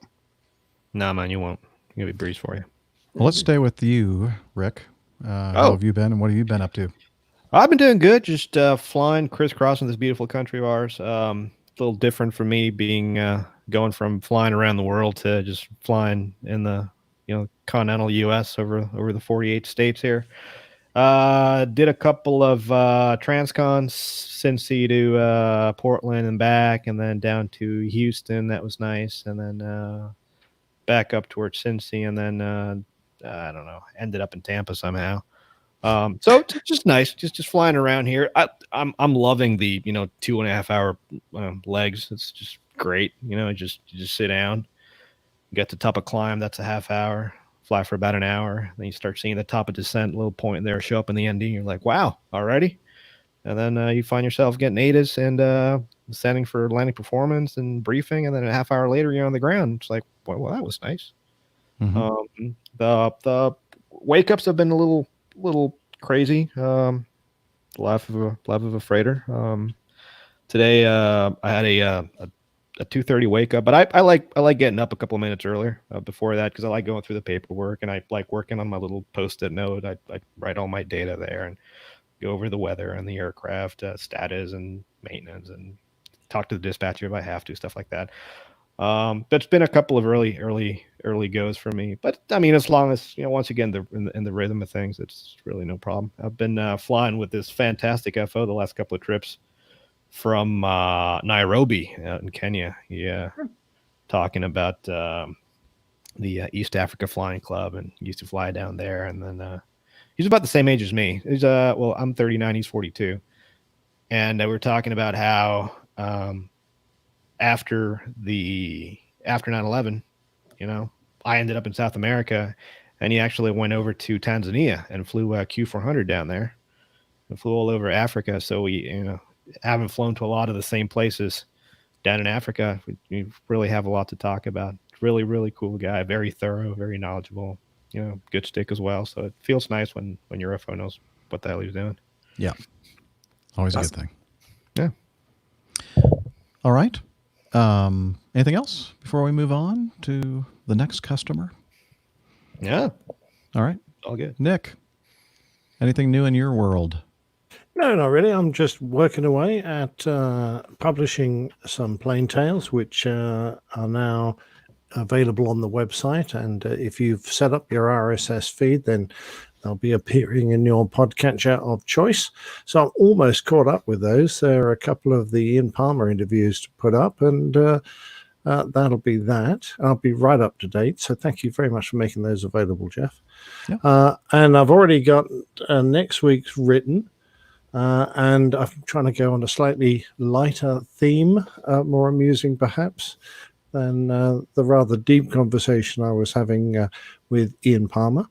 So that's all pretty good. As regards personal life, the lockdown is slowly being eased here in the United Kingdom, but there's not much happening yet. No restaurants, no bars, no places like that open, and really, unless you absolutely have to, they're still asking you to isolate as much as possible. So, well, you're always isolating yourself and keeping social distancing, but not going out unnecessarily. So, doing my best to keep to that. That's it. Life's pretty good. The lovely warm spring we started off with has gone a bit dreary, but I'm sure that won't last long.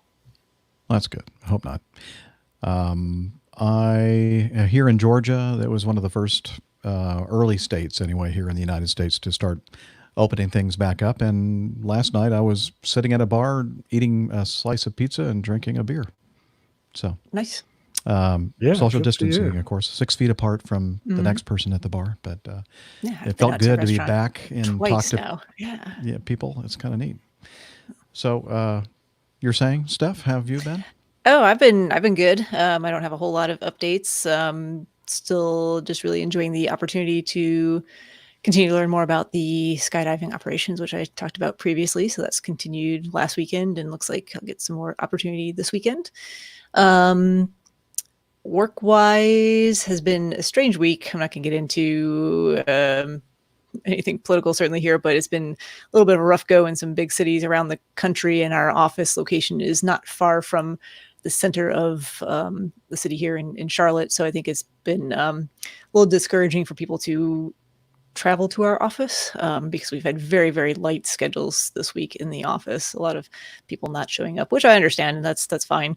I was actually busier today doing this is my work from home day, doing telemedicine stuff than I've been in the office all week, which has been a little bit crazy. But trying to use that time wisely otherwise, and take care of stuff around the house, and and let's see what else. I think I mentioned last week that my brother was in town. It was his birthday on Monday, but we celebrated it on Sunday. Went out to to dinner. Sat outside at a restaurant. I still think that's kind of the better option if it's available. And I sent him home on Monday. To get to Salt Lake, he had to go via Miami and Dallas because there's no direct flights right now. So, but he was okay with it. It's all good. Got to see a lot of different places. Yeah, he got a little tour of the country for his birthday. Probably doesn't have the same wanderlust that you have, Steph. Not really. Yeah. I mean, for certain destinations, yes, but yeah, I wouldn't mind just flying around for a while if I had nothing better to do for the day. But you tell me he wouldn't like Detroit. Speaking of having nothing better to do, I like Detroit. I've been to Detroit. Yeah, Detroit's nice. As I said, speaking of nothing else better to do, that's pretty much my situation. So, hey, Nick, I was reading this article before the show started that UK has some kind of a 14-day quarantine requirement or something, and I'm thinking, a couple of weeks. Hasn't come in yet, but it'll be one of the measures. It may not be enforced for every country, but those with a particularly high level of the virus, I think that's going to be a requirement, because what's the point of importing people who might be carrying it when it's reducing here? I can understand it's kind of dreadful for the industry. It makes any thought of holiday traffic, or in fact almost any airline travel, completely impractical. So the airlines and the airports are trying to fight it, but I think, quite honestly, I can't see them winning. I think you've missed my point completely. I'm sorry. Trying to invite myself to your place for a couple. He wants to quarantine at your house for 2 weeks. Nick. Oh, well, you can put my address. Yeah, there's something that says garden shed in the back. You can have that if you want. Thanks. Come on over, man. Yeah, that's all right. I'll wait until things have settled, I guess, a little bit more, and find somebody that really wants. There's not a lot to do. Is the problem. Anyway, looks like I'm going to be. I think he could just probably raid your beer fridge and enjoy that nice English sunshine. Oh, well, it'll be back. Don't worry. Okay. You can go to Pebbly jump on a Beach. jet. Yeah, you can go to the Pebbly beach. Well, now that I'm thinking about it a little bit more, forget it. Hey, Nick, I have nothing going on. Maybe I can come over and spend a couple weeks with you. Oh, yeah, why not? It's good. So, yes, I ended up getting displaced as well, but I was displaced to the airplane that I thought I'd be, and the 717, which is, of course, another mad dog, really. I mean, all this news about the mad dogs going away, well, not so fast. The Boeing 717 is actually an MD-95, MD, mad dog. There you go. So I'll get to learn about that airplane and get trained on it. I have a short course for those who are already have DC-9 type ratings, as I do and Dana has.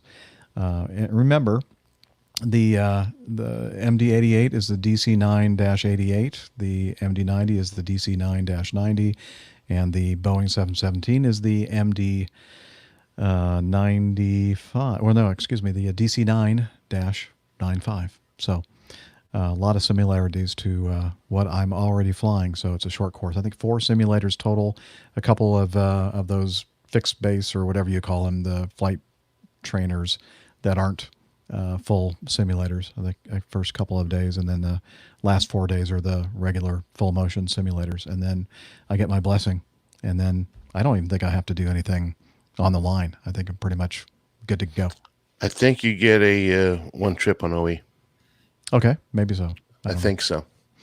Yeah. And so because there were so many pilots affected by this displacement, there are, I think, about 60 some odd people ahead of me in line to be trained on it.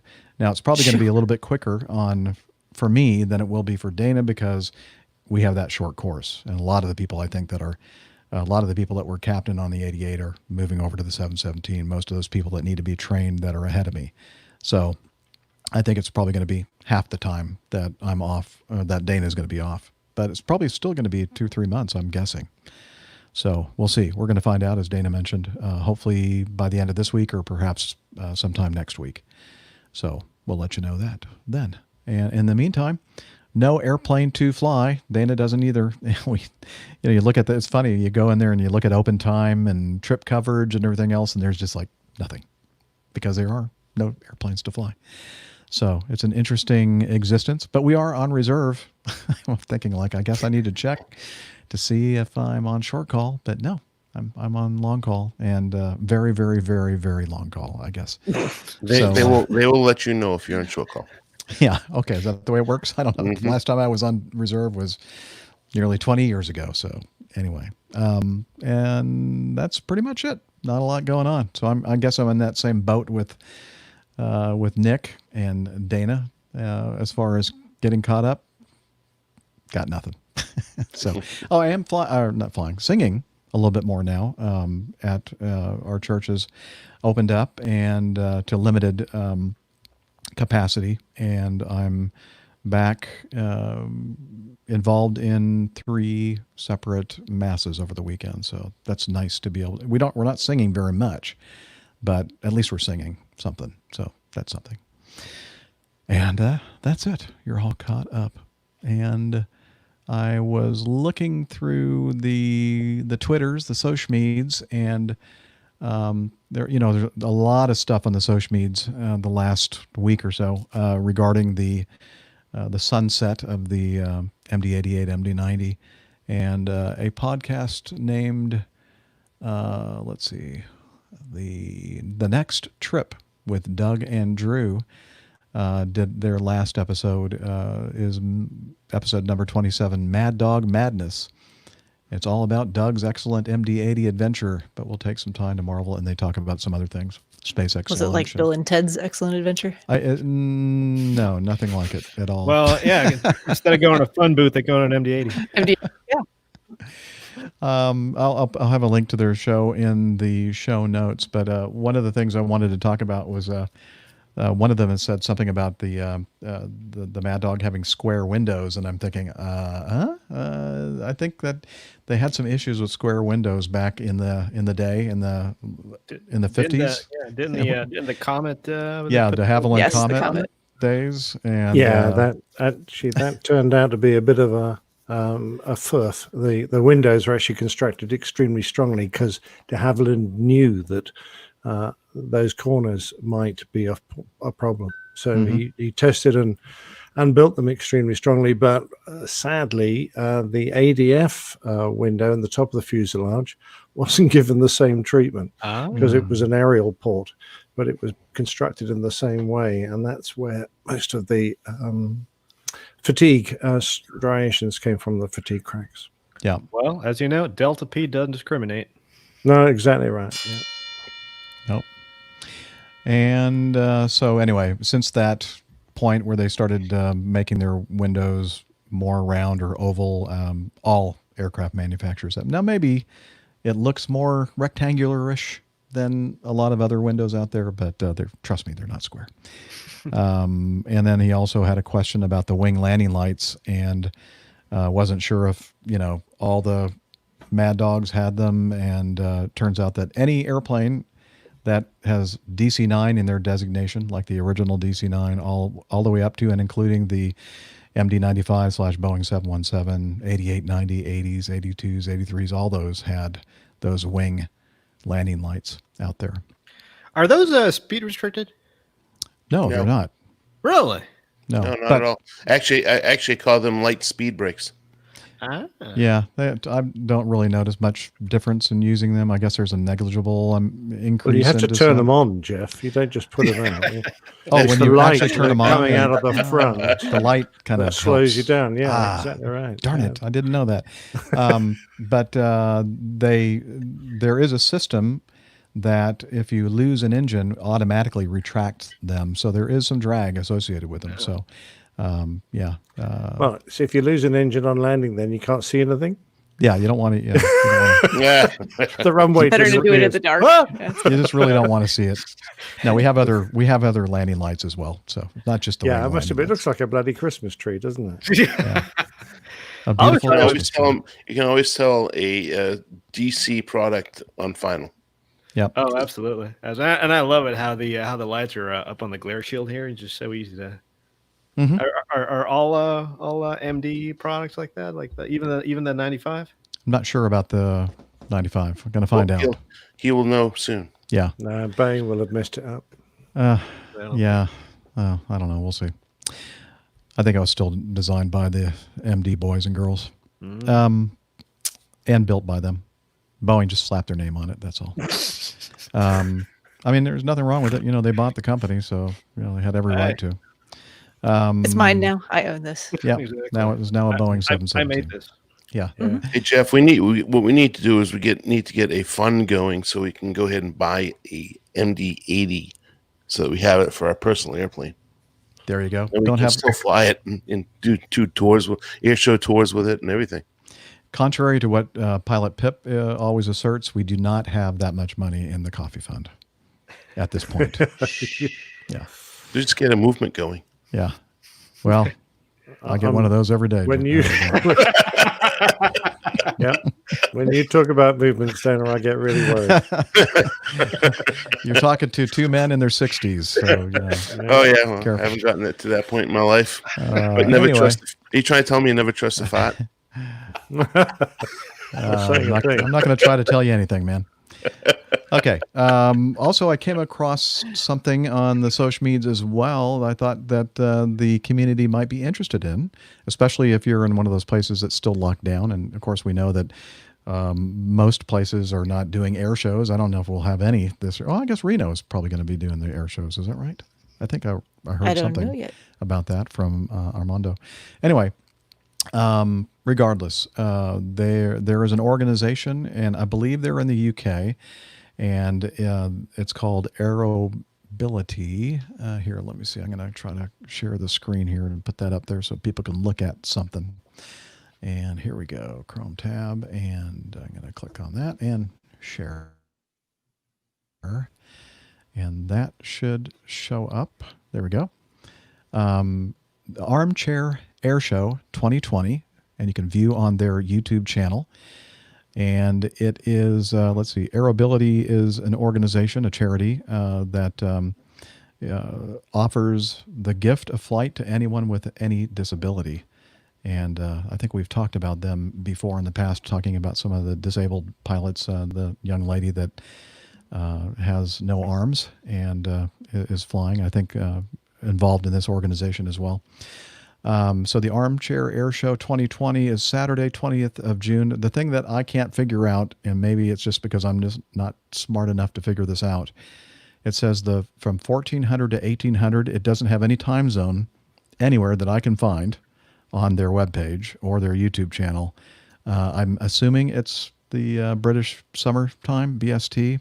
Well, they do have a countdown going on. Okay, so well, would you do the math for me? No. Do the math for me, Steph, 16 while we days, continue 3 to talk. hours, 6 minutes. Okay, right now it's what time over there? 9 o'clock. That would make it midnight, wouldn't it? Right. Mm-hmm. And it would make it like 7 o'clock our time, 1900 Eastern Daylight. Yeah, it's like 1 o'clock in the morning, I think, your time or something like that, Nick. And I'm thinking the clock 9 o'clock. isn't British summertime now, just coming up to. So, or maybe the countdown is just for the date, not the actual time. Maybe so. Okay. Well, that would make me feel better, I guess. It's just like, why can't I figure this out? Because that clock is not working out to because the countdown is going to. Yeah. Maybe it's like midnight of the 20th of June. That makes sense. That's probably what it is. And then it'll start at 2 o'clock. Yeah, but is it 2 o'clock? I don't know. Maybe somebody who knows out there listening might know for sure exactly when on the 20th of June. I mean, what time zone that is. I'm just going to have to conclude that that's in the UK because it looks like it's. Anyway, enough that. Had a little teaser. They have a little teaser YouTube video, and let me play a little bit of that for you, audio only. Here we go. With the Armchair Air Show, one of the unique experiences that you'll have is to go into the cockpit with Mike and to actually understand what it takes to fly one of these displays and to get a unique perspective from a pilot's point of view. So, Mike, talk us through it. Yeah, so this is us arriving into the arrival loop. So we're flying pyramid. We actually changed formation as we're in the loop now. Starting at about 200 miles an hour, we reached the top of the loop at about 1,200 feet. We've changed formation. You can now see on the right-hand side.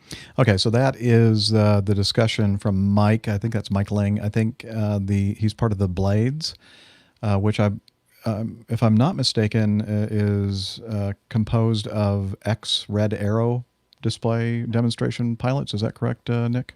No, I don't know. Okay. Ian photographs them quite a lot. I think Ian they Black. are.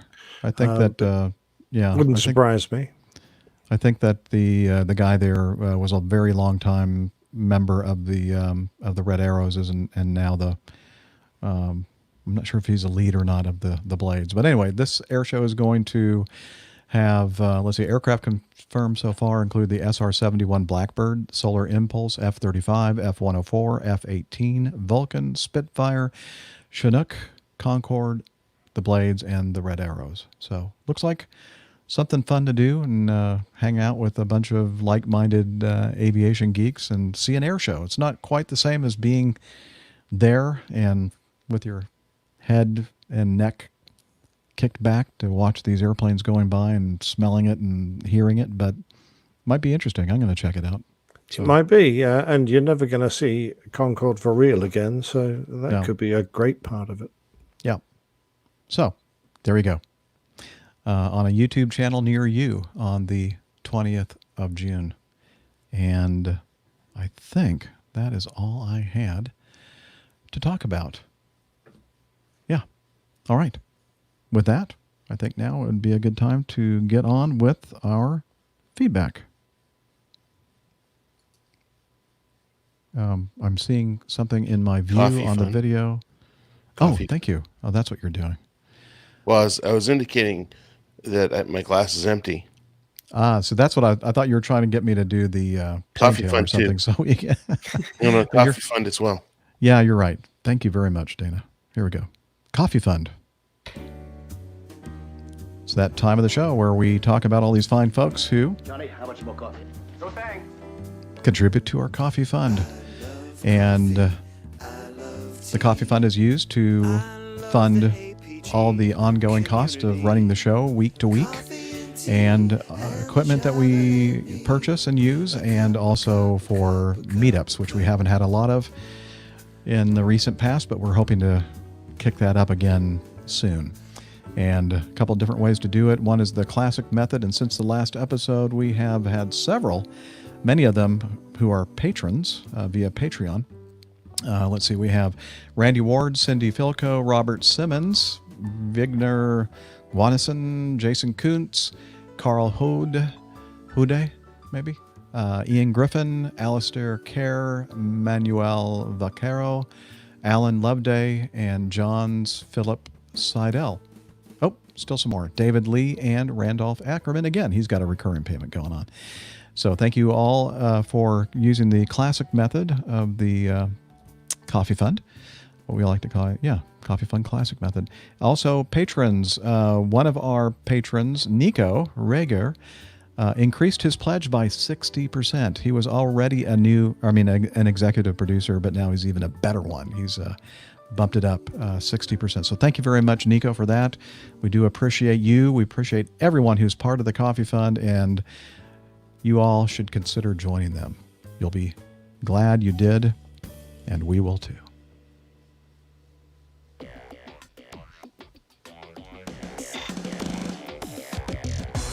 Captain, incoming message. And now, perhaps a little physiological break or a break to get a beverage, and then we'll resume. So we'll put the clock on hold, Liz, if you're keeping track of that. I'm sure you are. All right, it's 59. So Taking a break. we're taking a break. Cool. Roger. All right. I'll stay here and entertain the troops. I'm back. Okay, good. Then you can entertain the troops while I get a can of Hi, sparkling troops.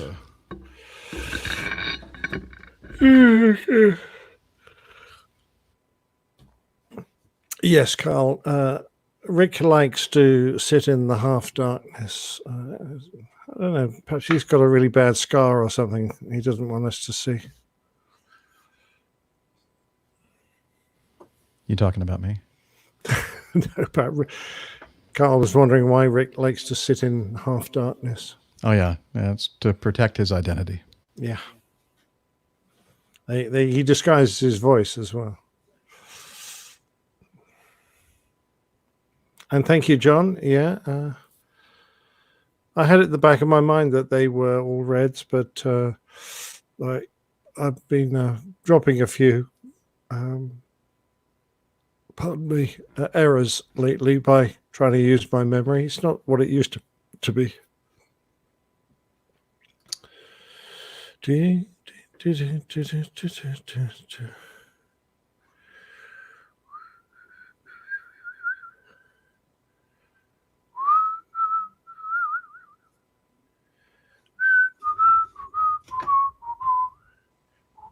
The guys in the chat room are going to get together, Rick, and buy you a little light to shine on your face. Oh, he's not put his earpieces in. I've already, I guess they weren't here when we were discussing that earlier, but I've already committed to do that. So you guys don't need to do it. Okay. I'm already going to send him something to enlighten his life, something nice and portable. Well, a 1,000 lumens torch. No, we don't want to see Rick that much. That clearly. Like a giant spotlight. Yeah. Like No, that's a not true. We rack do. of those spotlights you have on top of your Jeep Of when the you go Jeep, out yeah. night hunting. Yeah. Yes, That's gonna be fun lugging around for 17 days. Liz is suggesting a Bic lighter. You can just hold it in front of There your you go. face.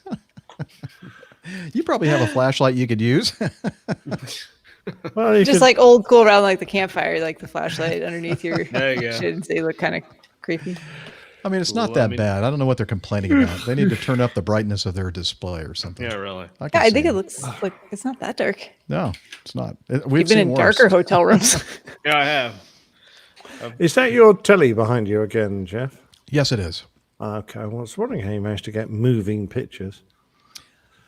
Well, we have this technology It's called the- movies. Magic picture box there. Nick. Magic pictures, yeah. Well, That's like when I have the like the tropical scene and the, I don't know, maybe you have noticed, but the palm trees, the leaves are kind of slowly moving around, but this particular selection, this video I have behind me, there's a lot more going on there. All right, okay. Very nice. The green screen doesn't go that far then. That's a shame. No, but for those who are confused about the perspective of your picture, you've taken that picture from above looking down, correct? Yeah, I'm a couple of thousand feet above and actually only 1,000 feet above in the same hold. I was hoping that wasn't like 40 degrees nose high. Well, that's what a lot of people have been. A lot of people are really weird. That is a true statement. Yep. Do I think sound echoey all of a sudden? Yes. Yeah, Why I do do I too. I sound- think. I don't. Oh, I know what it is because I have the speaker on. Oh, There we go. Now you won't. excellent. I thought maybe I messed up something on the settings here already. When I mute my mic and then I walk away, I just turn the speakers on so I can hear what's going on. So because I knew you guys always talk bad about me. We tried to, but now we know we won't. We'll just send messages instead. Of course, this whole thing is being recorded, so I can hear it anyway. So I don't know why I even bother.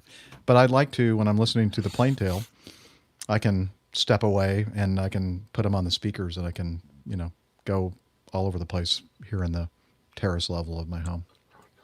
Huh? Yeah, I do the same. You can put on It's a speaker fancy word for basement. and take a nap on the couch behind me. Talking of naps, can we?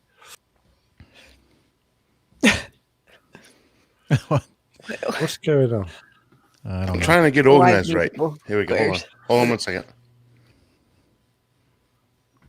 I'm not doing any of it. Damn it. It's the same.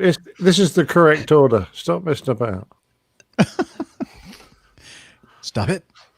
I'm supposed to be where you're, Nick. Where you are, Nick. No, you're not. Yeah, I'm the last. Yeah, we kind of went over this you're last in the, time. You're in the last spot. Don't worry. Relax. Oh, No, see, Nick is you backwards are, from. Nick. I think the way we look at it, maybe it's just us Americans, Yeah. but we go left to right and then down one, left to right. Just like a comic book. Okay, whatever. Nick reads his comic books like. Oh, he in a does. He does it. snake, I see. In a snake fashion. Gotcha. Mhm. I'm in the bottom right corner. Right. Yeah. Uh-huh. That's where I should be. Relax. If you say so. Well, if we take Steph out, then I'll move up. You see? Oh no, I don't. Why did I move? There we go. There she comes back in. You see, so we rotate in a anti-clockwise. I know, but so that's not the point. The point is the last seniority position should be where Dana is right now. It's like musical chairs over here. Is anyone else getting dizzy? A little dizzy. Is anybody else completely confused now? I don't like being on top of Dr. Steph. Oh, boy.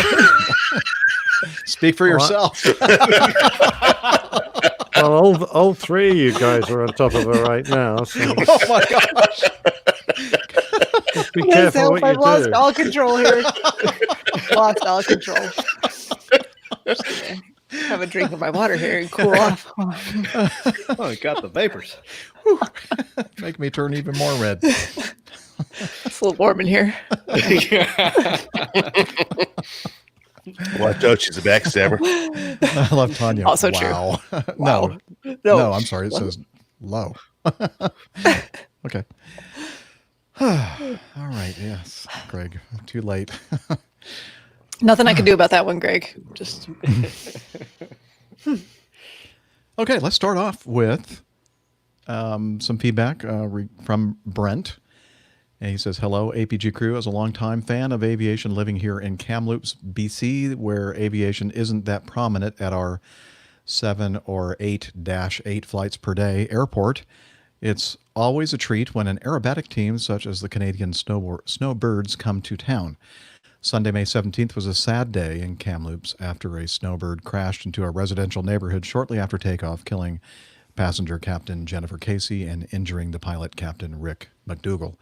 After watching the Snowbirds perform in my hometown of Kamloops since my early childhood, back when we still held annual air shows here, it was a real treat last week to see them come through on their cross-Canada tour, meant to help boost public morale during the COVID-19 crisis. The fact that this crash also happened here in my hometown of Kamloops weighs heavy on my heart. In the spirit of all our love for aviation, my family and I have made a small donation to the APG Coffee Fund. Actually, he made a generous donation. Thank you, Brent. In memory of Captain Jennifer Casey, Public Affairs Officer for the Royal Canadian Air Force. Thank you for all the hard work that you, Captain Jeff, along with Dr. Steph, Captain Nick, Captain Dana, Captain Rick, and the rest of the team behind the scenes do every day to keep producing this great aviation podcast on a regular basis. And of course, he forgot the most important one, Captain Liz, behind the scenes in the control room in Toronto, as you were. I think she's CEO, actually. Yeah, really. Cheers from Kamloops, BC, Canada, Brent Howell. So thank you, Brent. I mentioned Brent in last week's show that he was one of the Classic Fun contributors, and I had meant to cover his feedback in that show, but that show was kind of an odd one where we talked a lot about the retirement. About you? Yeah, all about me. That was all about me show. I'm only kidding. And let's see. That was really generous of Brent and really good reason for doing so. We'll have to make sure those funds are put to appropriate good use. Yes. Yeah. Whatever that may be. All right. We'll figure it out. Okay. Continuing on with Jim. And also last week, we played he sent us 2 pieces of audio. And we played the first one, which was the U.S. Air Force, USAF versus the RAF, Royal Air Force. And we said we'd play this one, the second one, on today's show. And again, this is in response to a question in episode 425 concerning the differences between the RAF and U.S. Air Force. And also he said that it touched a nerve because the 3 years I spent in England as an EF 111 electronic warfare officer were a major highlight of his 20 years in the Air Force. Let's see. So this is the one regarding the USAF and the Royal Navy. So Jim Howard, a very humble, just a navigator. Hello, this is Jim, humble navigator in Texas. This is kind of part 2 of my comment on episode 525's question about the differences between the Royal Air Force and the U.S. Air Force. While I was in England, I did get to work some with the Royal Navy, and I think that's kind of a very interesting culture difference too, so I thought I'd tell you about it. We did often run against the Royal Navy ships. Now, I had nothing to do with flying Royal Navy. I only dealt with the boats. We liked to buzz them. They had a wonderful array of radars for our jamming systems to at least look at. We were really not supposed to turn those on, and we mostly never did. And it was fun to buzz them, and I know those guys enjoyed it too. So it was a good time had by all whenever you caught one out there and could bubble check him, is what we would say. The first time I spent in-person time with the Royal Navy was at a place called HMS Dryad, Her Majesty's ship Dryad. Dryad was actually a little college base kind of thing. It wasn't a ship at all, but that's what they like to call it, and who am I to question that? It's a historic site now. I stayed in their officers' mess, which is a building called Southwick House. That's spelled Southwick if you're an ignorant Texan, but they don't pronounce the W because of reasons. So in Southwick House is a tourist attraction now because it was the headquarters of the Eisenhower's D-Day staff in the weeks leading up to D-Day. And had a big map board with wooden boats and diagrams and stuff all over it in their mess. 2-story thing, huge. They left it just like it was when Eisenhower left for D-Day. It's a tourist attraction now. You can go see it. Southwick House.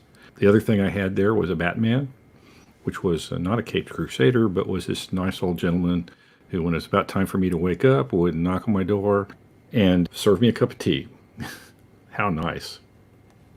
I was always a fan of the British Navy novels, Master and Commander, Horatio Hornblower, Douglas Reamon novels. So it was a thrill to actually get to see the Royal Navy up close and personal. The Royal Navy is the oldest continually operating uniformed military service in the world, and the U.S. Air Force is one of the youngest. And I kind of felt that at times. During the day, they're very prim and proper. Not in a mean way, but they're given to formality. When I first took their NATO EW course was shortly after my squadron participated in Operation El Dorado Canyon attack on Libya. Everyone wanted to talk about that. I really didn't know that much. I had helped prepare mission materials by operating this giant paper cutter, risking cutting off my thumb. I carefully calculated that I had to murder at least 4 EWOs in order for me to get a seat on that mission, and I just didn't have the heart to do that. I probably should have, though. On the last day of the course, we had what the Air Force would have called a dining in, a formal dinner, wearing our best formal mess dress uniforms and being on our best behavior, at least at first. Their officers' mess dining room was interesting. As you walked in, there was a bunch of pigeonholes for your napkins. That's what they were labeled. They didn't give me a napkin. I think I saw some of that in the RAF messes also. But like I say, I don't have a souvenir napkin from HMS Dryad. Anyway, when you went in there were a big room with 2 or 3 rows of long tables with lots of chairs in there. There was only probably at most 50 people in our class, and instructors and everybody was there. And I would have spread out a little bit, but apparently in the Royal Navy, you sit elbow to elbow, and I mean literally elbow to elbow. It didn't matter that there was hundreds of seats. You could have spread out, relaxed a little bit. No, elbow to elbow in there. This redneck kid from Texas who has no social graces is sitting elbow to elbow with officers of the oldest military service in the world. And they set me between, I think, a couple of admirals or commodores or, I don't know, older guys with like 1,000,000 gold stripes and a bunch of ribbons. And a big difference between the British military and American military is if you got even one ribbon, you've been somebody. Whereas if you're a second lieutenant, and been in 2 years, you look like you just won the Battle of the Bulge. They give you so many of these, alive in '65. You were there and showed up kind of ribbons. So that was, I knew then they were special guys. And I sat right between them. It was a weird experience being between those two very nice older gentlemen. I was faced with more silverware, the fanciest plates that I had ever seen. There were lots of forks and knives and what all on either side of this big, beautiful plate. And I knew enough to know you worked from the outside in for the sides. I had no idea what these horizontal knives and forks and stuff across the top of the magnificent plate were for. I had no clue. Never heard of that. And I'm sitting next to two darn super Navy guys. Anyway, we had a nice conversation. I wasn't used to having a guy standing behind me that had an enlisted guy or a steward or somebody who would, he would serve you. They would, every course, they would put it on your plate with a spoon or something, and then they'd come in from the other side to take it off when you were done with it. I learned later that I misused some of those upper horizontal stuff because I thought like the spoon was for soup, but no, this upper stuff is for dessert. I didn't know that, and I probably disgraced the United States Air Force for all time in the eyes of the Navy.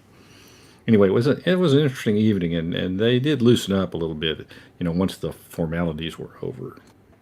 I'm running overtime, but I'll tell one real brief story. I got invited back several times to teach about the F-111 after I graduated from the course, and I learned this. If they tell you that a member of the royal family is going to be in your Harrier pilot class, don't refer to him as Randy Andy. Really, that's not cool. Just don't do that. This is Jim, Redneck Texan, Humble Navigator. Thanks for listening. Oh, he added something to his name now. What did he say? What did you just say? Something about Redneck Texan. Redneck Texan. Redneck Jim Navigator.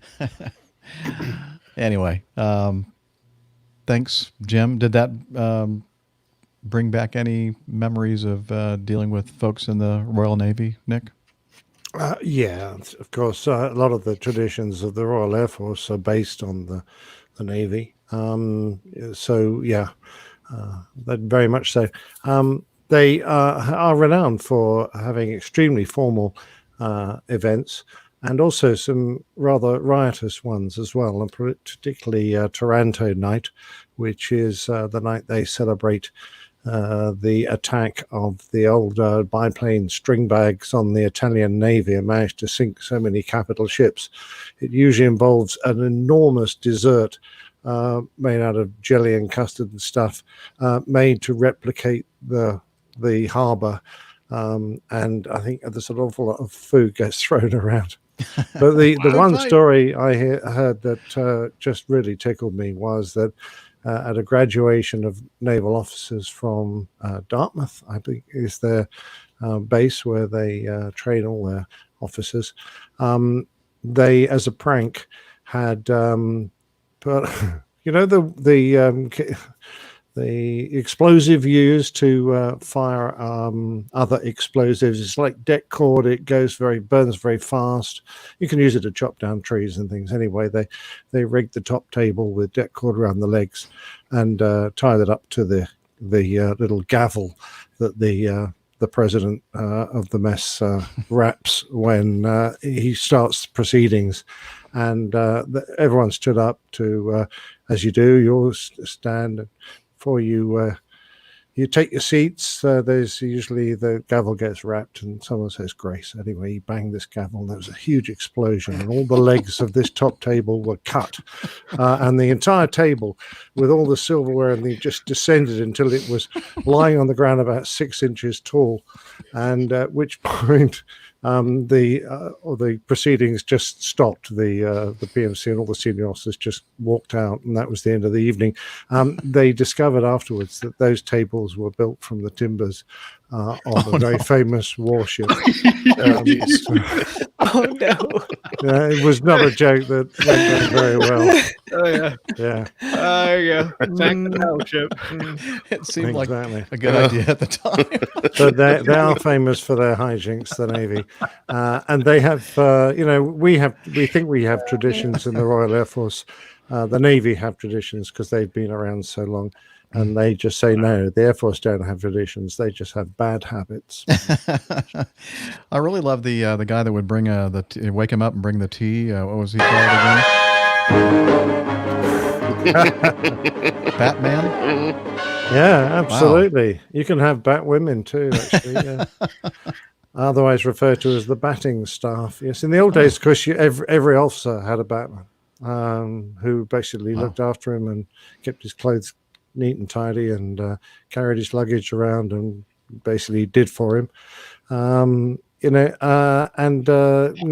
when I was in, they usually had a few of the batting staff per corridor, so they just kept your rooms tidy, and if you dropped a 5 or a 2, they would do your washing for you, that sort of thing.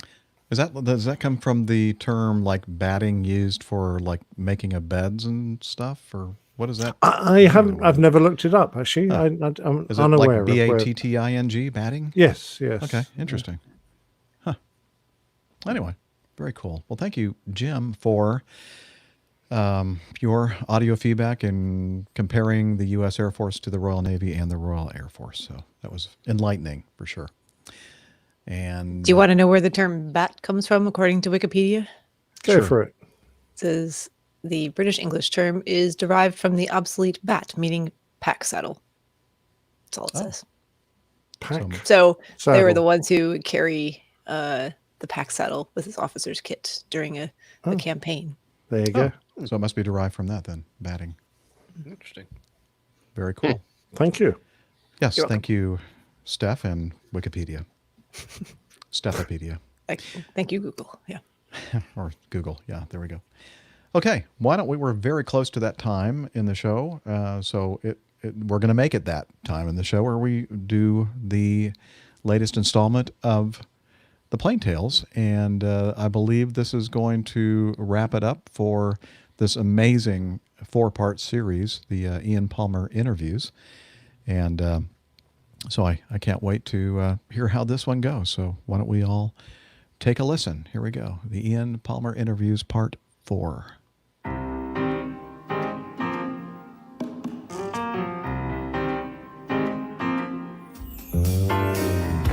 The Old Pilot's Plain Tales. Today, the final part of the Ian Palmer interviews, part 4. Ian, lovely to see you again. Thanks very much indeed for joining me for what I think will probably be our final interview. Oh, it's a privilege. It's a real pleasure. Thanks, Nick. Just to remind you, we finished up last time with you very much in the driving seat with regards to your drinking problem, but now facing another problem, possibly even more serious. Can you talk us through that? Of course.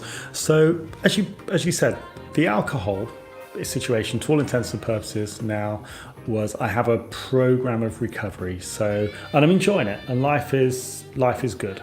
However, I then went on a trip to Barbados, and I remember flying over thinking, yeah, all's good. We're going to go to sit on the beach for a little while. I think I had a simulator session coming up, and I was going to do a bit of studying for that one. And I remember flying the approach, and it was a beautiful day there, as it usually is. A few CBs around in the afternoon, but nothing untowards. Landing on the easterly runway there, we get onto the ILS, and it felt a bit hot and clammy. Didn't feel particularly great. Didn't say anything, and this was one of the first times I'd flown the Airbus A330. Previous, I was making the transition from the A340. So we landed the aeroplane, and as soon as we touched down, I have to say it wasn't a heavy landing, but I saw 2 runways. And also the world went at a sort of a slight angle. And I naturally instinctively pressed the rudder pedal to go towards what I thought was the runway. And my colleague at the time said, "Whoa, I have control." Took control of the aeroplane, stopped the aeroplane, pulled off the runway, and said, "Are you okay?" And picked up the gash bag off the seat, and I was violently sick. And it was so hot and clammy there when we landed as well. It's hot and clammy, but it was so hot that as we pulled on to stand, my friend who I was flying with, he was like gagging as well. He was going to be sick because of the smell. It was awful. It was horrible. So anyway, we pulled on to stand. We let the cabin crew know that, he let the cabin crew know that I wasn't very well. It was decided to disembark the passengers first of all. We then got some medical assistance, and I was really, really, really ill. I hung around, had a glass of water, and but slowly over the course of about an hour, it all started to, I think the crew went to the hotel on the crew bus, and myself and the captain stayed behind in a taxi. I went in the taxi a little when I felt a bit better, but he was really concerned about me and really looked after me. And I went to the hotel, and it was decided that they couldn't really do anything for me. But what had actually happened? Well, I flew back to London. I then went to see my GP, who said, "Well, I felt better by this stage." It kind of I guess the double vision hung around for maybe a day or so, and then it subsided. So I was fine by the time I got home. I saw my GP. He said, I'm going to send you to a specialist. Now, what you have to bear in mind, this is the second time that I'd had an experience like this. Oh, really? Yeah, so what had happened was, it turns out that I had a 20 millimeter benign tumour in the midbrain. So anyone that knows about sort of geography of the head, if you like, this tumour was lying in the third ventricle, very close to the pineal gland, and I believe it was attached to the cerebellum, the back of the head. So whilst the tumour itself was a very, very nice tumour, in as much as it grew very slowly, they could contain it, you can monitor it, it's very difficult to get to, because it required you to either go through the top of the head here, which if you went through the top of my head straight down between both sides of the brain, then the chances of getting epilepsy, I would have said, were probably 1,000,000%. So, of course, that's not really going to work for flying. But happily, the tumour was below the earline. So the good news there is that there was no chance of epilepsy. It's become a friend now, Professor Cruikshank, went into my head, through the back of my head, over the top of the cerebellum, and into the third ventricle that way, and removed... well, basically the upshot of it is that I went for surgery to remove a brain tumour. Now, when I got my initial Class 1 medical at the start of my flying career, this was also something that was identified then. Oh, really? So it was always something which could potentially come back. And I remember then that it was all came from the fact that I'd had an audiogram as part of the initial Class 1 medical, and I'd lost a little bit of hearing in my right ear. So I was sent for a basically see an ear, nose and throat specialist, who said to me, you need to have an MRI scan, but I think it's a bit of a waste of time because you're a drummer and it's going to be noise-induced hearing loss. So this was actually identified as something which perhaps I was born with. So this tumour was removed in 2000, before I went to college, to do my flying career as one of the requirements. And then it came back 15 years later. And this flight had been growing slowly, but it had grown to the point where basically the optic nerve was being distorted from the inside, which is where this double vision situation came from, or it had some effect on that. Now, I'm not a doctor, I don't know the ins and outs of it, but it was pretty complicated to get to it. So I'd be eternally grateful to Professor Cruikshank, and I'm now not only on the recovery side of the alcoholic condition, but I'm now involved with people recovering from brain tumors and part of a brain tumor charity now, which is very close to my head. So, well, that's brilliant. Now, I gather that the operation went quite well, but you actually had some complications after. Yeah. So the operation was.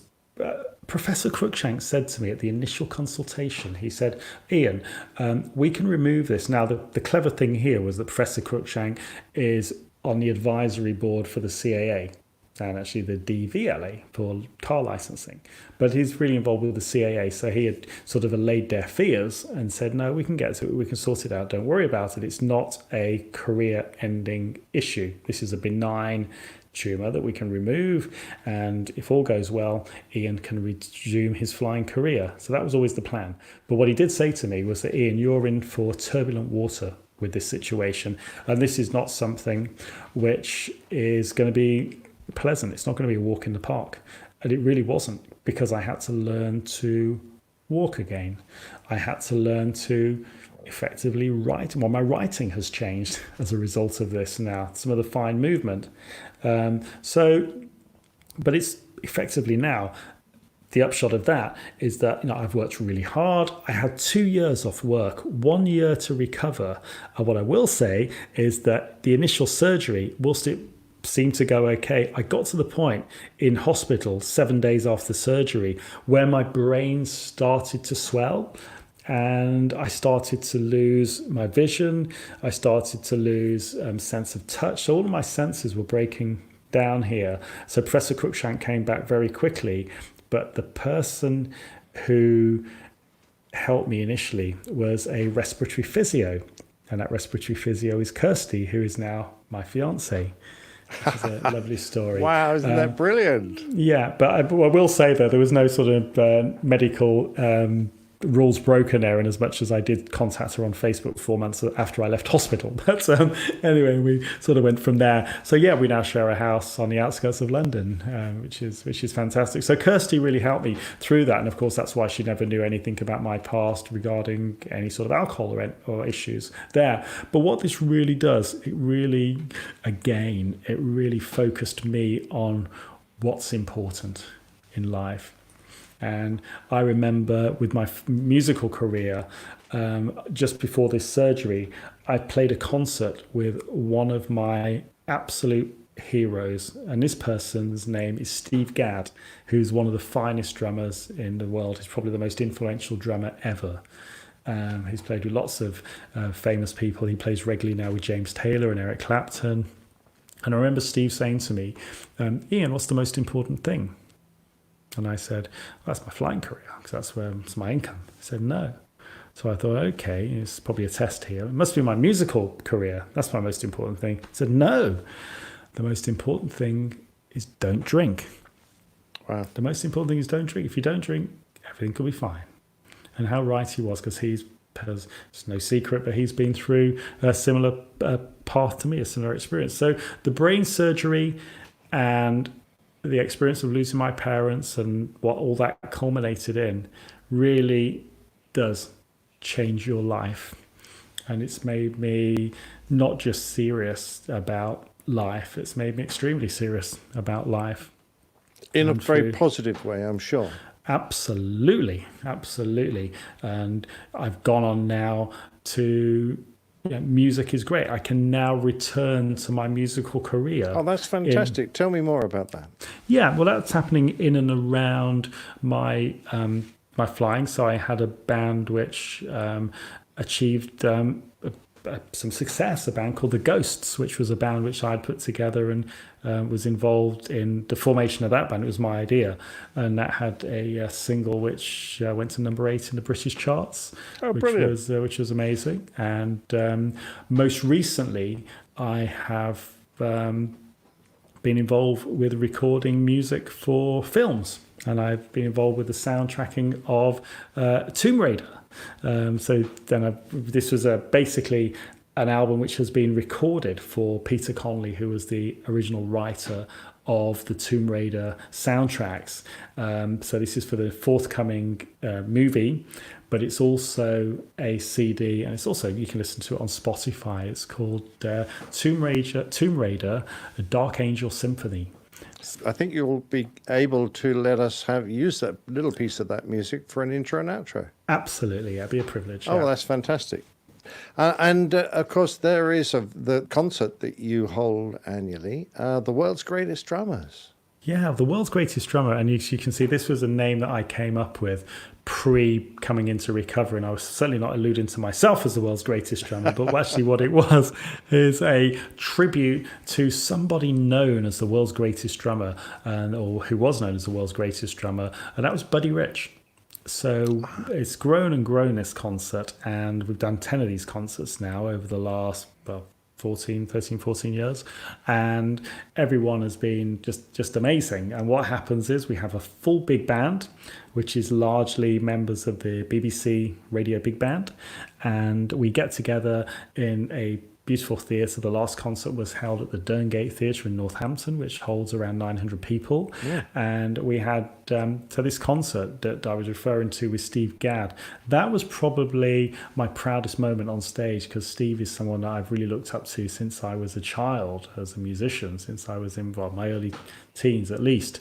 And the opportunity to play alongside Steve was amazing. But then there's also my friend Steve White, who performs with us, who maybe some of the listeners or viewers will know Steve through his work with Paul Weller. And his brother played with the band Oasis. Yes, certainly heard of him. So he's in a different style. Yeah, and then there was also Pete Cater, who's my dear friend, who actually, strangely enough, was born about a mile away from where I was born in Sutton Coldfield. Oh, small world. But Pete has gone on to be probably the best known big band drummer in Europe, and he's in great demand as a teacher and, as we could say, an educator and a session musician. So yeah, life is really good now. Life is very different to those dark days, and as I say then, my worst days sober are infinitely better than my best days drinking. That's fantastic to hear. And your aviation career continues to blossom. You're in a training role now, aren't you? Yeah. So it's gone from strength to strength, and this is not something that I've actively pushed. But one of the things, I guess this is the perfectionist streak that we all tend to have as aviators. But I had applied for a job as what we call a training first officer. And it's lovely to stand in front of people, impart knowledge, and one of the things this really does is forces you to really know your subject as well. And also in the course of teaching, people ask you questions, so it does encourage you to know more about what you're talking about. So from there, I was then offered the opportunity to become an Airbus A330 TRI, type rating instructor. So now I run simulator sessions for crews within my company, and it's just, again, that's a really privileged position, because you're sitting behind pilots now, watching them, and as we say, we're politely throwing the hand grenades in and letting them deal with it. And it's interesting to see the different approaches, and that is the privileged seat where you can learn such a lot. And the last thing I did within my airline was I went for what we call the CAP, the dreaded CAP, which stands for Command Assessment Process. And this was it's probably the most stressful, apart from the instrument rating test. This is probably the most stressful test that I've ever done. And what happened was I showed up there. They gave me next to no fuel. They put me in the simulator, next to no fuel, put me in a holding pattern near New York's Kennedy Airport, going round and round in circles. They told me that Kennedy Airport is closed until further notice. That didn't matter, because the cabin crew, purser, rang up and said, Ian, we've got a problem. One of the passengers has gone into cardiac arrest. Of course, this is all simulated, but this is the sort of pressure that they put you under. So I thought, flipping out, okay, so I'm watching this fuel drain away. So, okay, well, mayday, let's go and fly. We've got to fly the approach. So we sort the airplane out. We're ready for the approach. But as soon as I requested for the first stage of flap, we lost on the in Airbus what we call it the green hydraulic system. So we lost all the fluid from the green hydraulic system, which then meant we had to break off the approach, have to go through all of the our cockpit procedures, and it was really one of those: are we going to succumb to the pressure of the fact a passenger is having a heart attack and put another 200 passengers under risk, with flying a gash approach?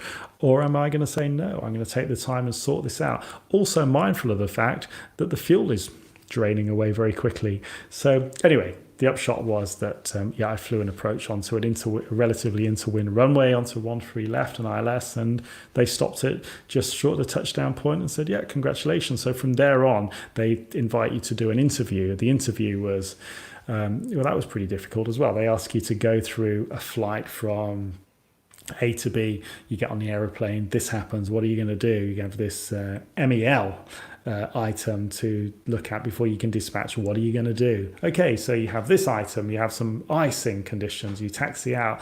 Okay, you're now below the minimum fuel for takeoff. What are you going to do? Okay, you get airborne, you lose a navigation system. What are you going to do? So it's that sort of scenario, or several scenarios. It's really testing. So that was the last thing I did. So I'm just hoping now at some point we get to do a command course, and that will really be the icing on the cake then, to achieve my command, to be a training pilot. And I'll look back and I'll think, flipping heck, that was quite a rough, bumpy road. But the most important thing is we got there. A rough, bumpy road would be one of the things I would attribute to your entire life. But I can see in you the qualities that will make it smooth for the future. So thank you very much indeed for talking to us today. I'm sure all our listeners would love to know how they can find some more information about you and particularly your music. Ian, how could they do that? Absolutely. So, of course, being a musician, the social media thing is very active. So on Instagram, you can find me at Ian Palmer Drums. At Twitter, it's also Ian Palmer Drums. And I have a Facebook, two Facebook pages, my personal one, Ian Palmer Drums, and also an artist page, which is Ian Palmer Drummer. And of course, there's also my own website, ianpalmer.com. Well, I'm sure they'll find something there to enjoy, and I will look forward to visiting them all myself. So only remains for me to thank you very much indeed for giving us your time and being so open and honest with us. It's been a remarkable story, and of course from myself and all the listeners, we wish you all the good fortune in the rest of your life, flying and music. Oh, thank you, Nick. It's my pleasure, and it's great to speak to you. Thanks a lot for asking me along. After my many years in the world of aviation, there aren't many people I have met who would be willing to open up their lives in the way that Ian has done. And in doing so, my regard and respect for him has done nothing but grow. Should anyone listening feel that they want to seek out Ian to ask him for his help or advice, then please contact him at ian@ianpalmer.com. IANPALMER.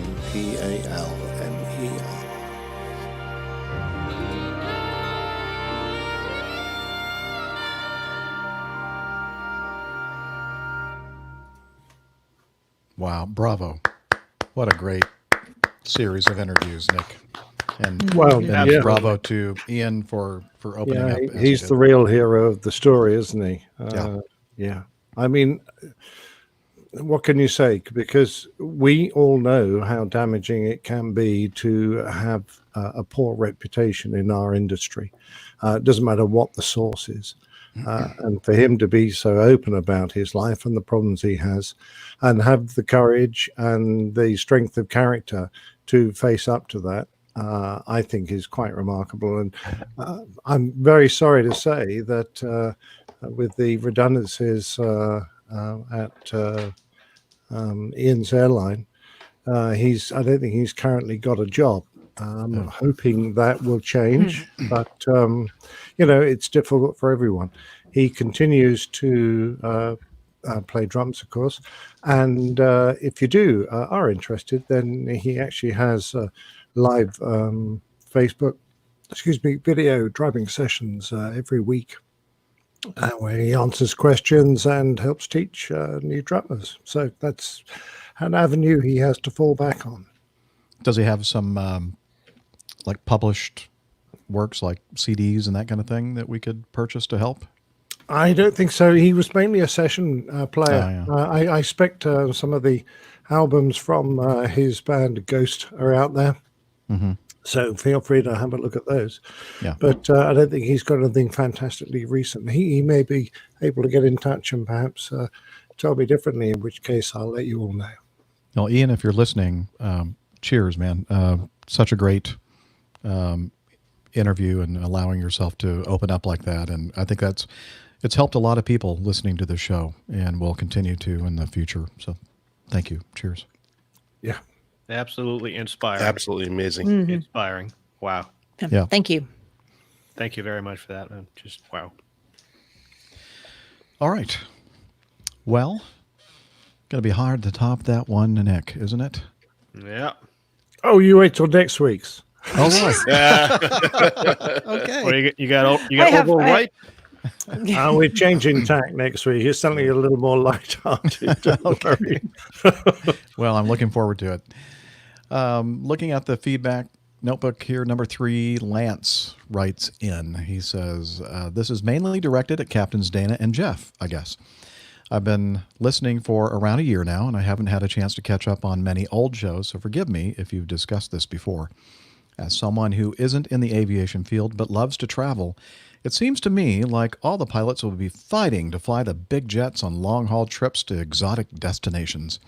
It seems like both of you prefer the more local flying, however. Just curious if you could shed some light on the pros and cons of each and why you prefer the local flying pre-COVID world. Also, I'm familiar with your schedules during normal ops, but I'm curious if you could compare that to the schedule of a long-haul pilot. Typically how much time you get at a destination and how often they fly trips, etc. I wish the best for both of you as you transition to new planes. Just booked a flight on Acme from Nashville to Minneapolis on a 717 in September to go watch my Titans take on the Vikings. Here's to hoping they have a season and allow fans at the games. A bonus would be one of you flying me there on the 717. Thanks, Lance. Well, Lance, there's a chance that I could be flying that flight from Nashville to Minneapolis in September. Don't know yet. We'll just have to wait and see what the training schedule looks like. But I think that Dana and I can definitely answer your question about long haul versus domestic or short haul flying. In fact, I think everybody here on the panel could probably chip in on this one. Dana, why don't you start? All right. Well, thank you very much, Lance, for the question. It really is just a preference. I'm a bigger guy, as I was alluding to earlier in the show. So what typically will be a problem for me on the 737 would actually be a problem for me on an international airplane. I've actually explored that option when I went to Honolulu a little over a year ago. When I was on the 330, I went down and looked at the rest facilities. And quite frankly, probably wouldn't be very comfortable for me. And one of the other things with long haul is you have to be able to, I think, and of course Rick will chime in on this, but be able to sleep almost on demand, or when you take your break, be able to catch a nap. I'm not very good at that.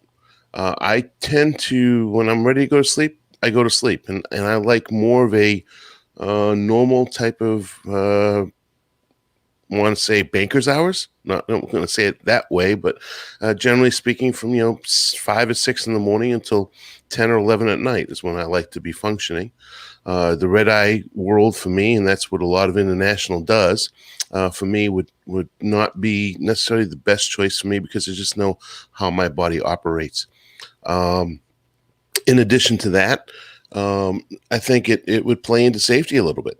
Not that I would be unsafe, but I think that, a couple times that I've flown the red eye type of flying, I don't think my level of personal alertness and safety, because I don't particularly like coffee. I don't drink coffee. As a matter of fact, I don't drink caffeine unless it's an emergency.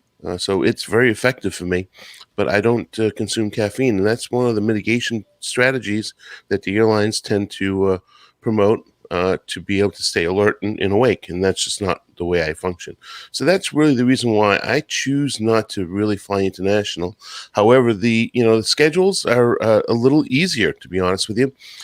Typically or generally, you fly one leg to a destination, spend anywhere from 24 to 48 hours at a destination as a, I don't know about the cargo world, but in the airline world, that's generally what you do. And then once you are at that destination, you turn around and fly back one leg, and you're generally done.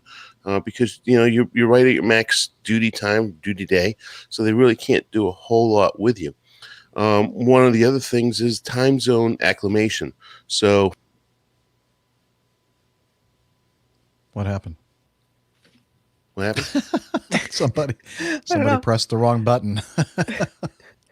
Oh, not me. I didn't touch anything. Time zone acclimation, and that is, was a perfect example when I went over for the Farnborough show. And I'm normally a very friendly guy, very, very easygoing, but just changing the time zones, I go from being able to, very friendly guy to being completely miserable. I just don't handle it well. I just know the way my system works. So a perfect example is when I went over to visit Nick. It took me a couple days to acclimate, and I just never really got there. So, those are some of the issues with flying long haul. Now, to me, going to the 737 is going to be long haul, because flying an airplane for more than about 2 hours, for me, is long haul. So I'm going to have to get used to maybe doing Atlanta to Seattle or San Francisco, which tend to be in the 5 to 6 hour range, depending on winds. So it's going to be a very, very interesting transition. So that's my take on some of those questions for you. Yeah, that's about it. You guys want to chime in? You mind if I go next? No, go ahead. Go ahead. I've done long haul and short haul style flying in my career. In the Air Force, I flew C-141 Starlifter, flew all over the world, and I loved it. I mean, places that I'll probably never ever see again in my life. Australia, New Zealand, Indonesia, a lot of Asia, and some Europe as well. And it was great. But I was in my early to mid 20s at that time, and time zone changes and flying in the middle of the night and that sort of thing didn't bother me because I was a young man. With Acme, I flew long haul on the L-1011 as a first officer. Did that for about a year, a little bit more. We at that time, the TriStar was just flying mostly from Atlanta to Honolulu. And I was like 39, 40 years old, and I just remember how just out of sorts I felt on my layovers in the Hawaiian Islands. I would just walk around with a kind of a fog. No matter how much sleep I could get, I just couldn't shake the cobwebs in my head. And I'm thinking, man, I can't imagine doing this in my 50s, because at that time, age 60 retirement was the max retirement age. And I'm thinking, I can't think of, that this would be a good thing for me to do when I'm like mid 50s and almost 60. So I kind of knew from that point that was going to be something that I wasn't going to do when I got to be a little bit older. And so for me, not having to go through the time zone changes and flying in the, because everything leaving at Acme at that time, and I'm assuming that's probably the same now, was all backside of the clock type of flying. And it just didn't suit me at all. And so I got that out of my system. And from that point on, when I checked out as captain on the 727 until this point, flying the last 18 years on the Mad Dog, it's all been short, medium type of flying, and it just suits me. It's nice for me personally and physically and mentally to fly trips that are relatively short and keep me in the same time zone or maybe one time zone away. And I do have friends who have gone the long haul route and absolutely love it. I mean, it is exciting to go to exotic places around the world and travel. But you know what? My attitude is, if I'm going to go and do that, and I do want to do that, and I have done it, I want to do it on my own time when I'm not flying a trip and I have more than just 24 or 48 hours off in France or Germany or the UK. I want to be there more than just that short period of time, relatively short period of time.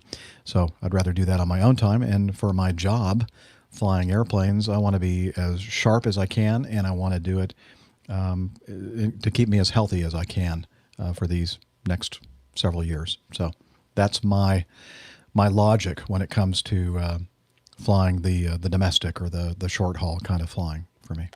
Jeff, isn't it fair to say that generally speaking, the long haul guys may work, generally just work, as I said, one leg? You and I on the short haul, we actually do work harder with more legs generally in one day in longer trips per se, or more trips per month. So it's not necessarily the easy road to do what we do, but it's just the type of flying, as you said, 1 to 2 time zones.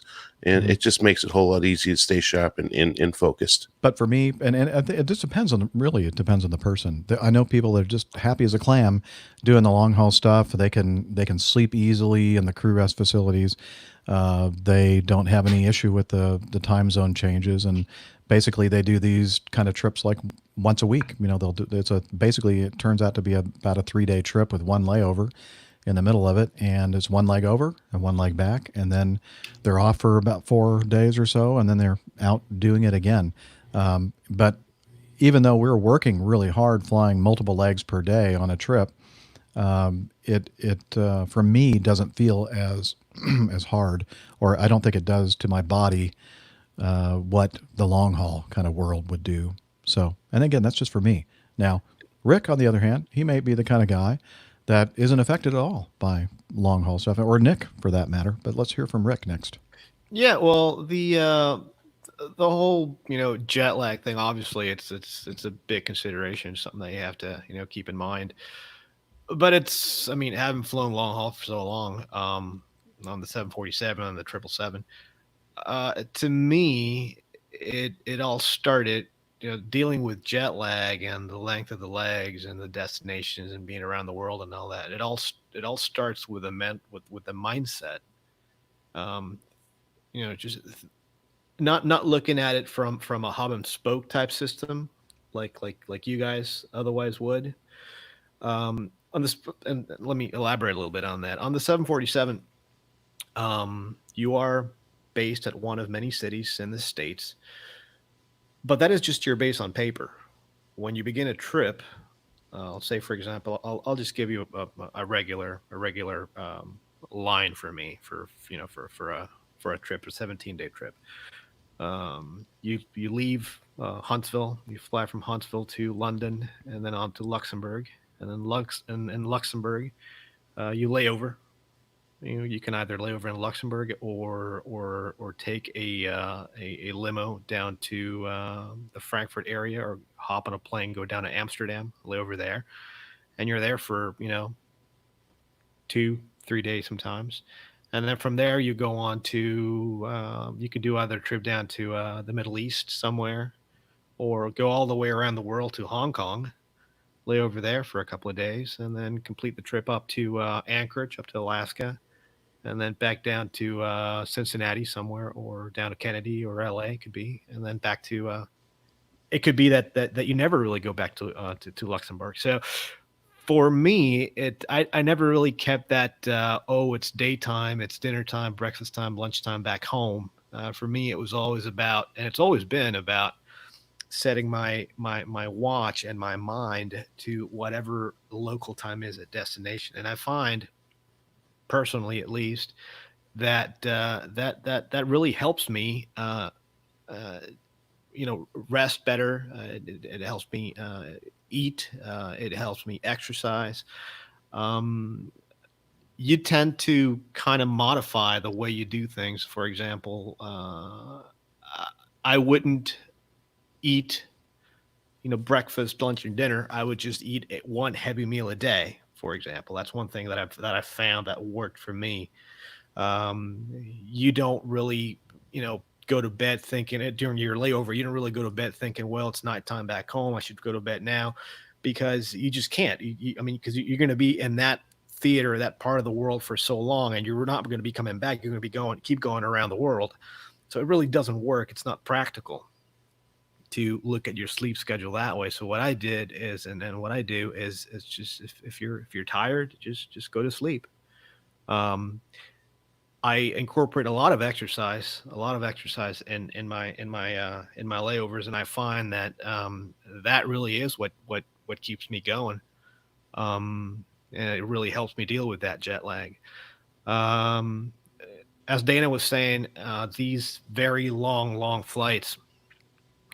Obviously, you fly with what's called a heavy crew.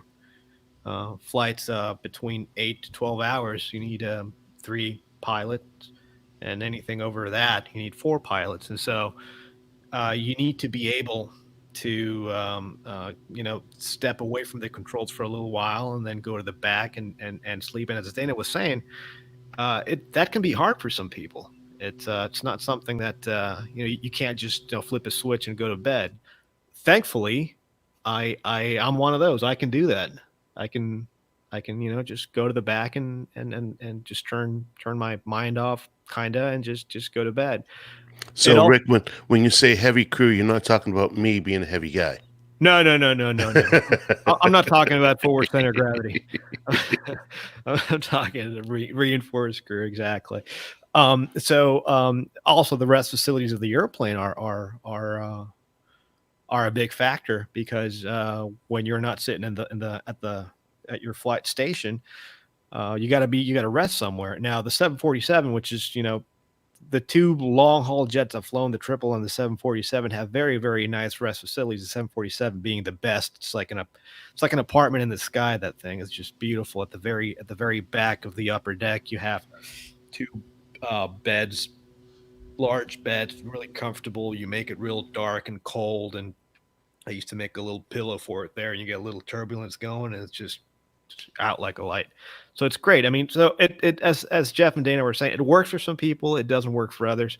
Now, going and this is the long haul flying really is something I've done only on the cargo side of things. I used to fly passengers on the 767. Really, the longest flight we did was a flight from South America to Madrid, which was about 10 and a half, 11 hours, which is pretty long haul, But again, it's kind of different, because at that point in my career, I was based out of out of an airport, and the layover was 24 to 48 hours, as Captain Jeff was saying, and then you'd come right back. So you didn't really have the time to acclimate to your destination, but you had to stay awake somehow to be tired enough to go to bed before it was time to fly back.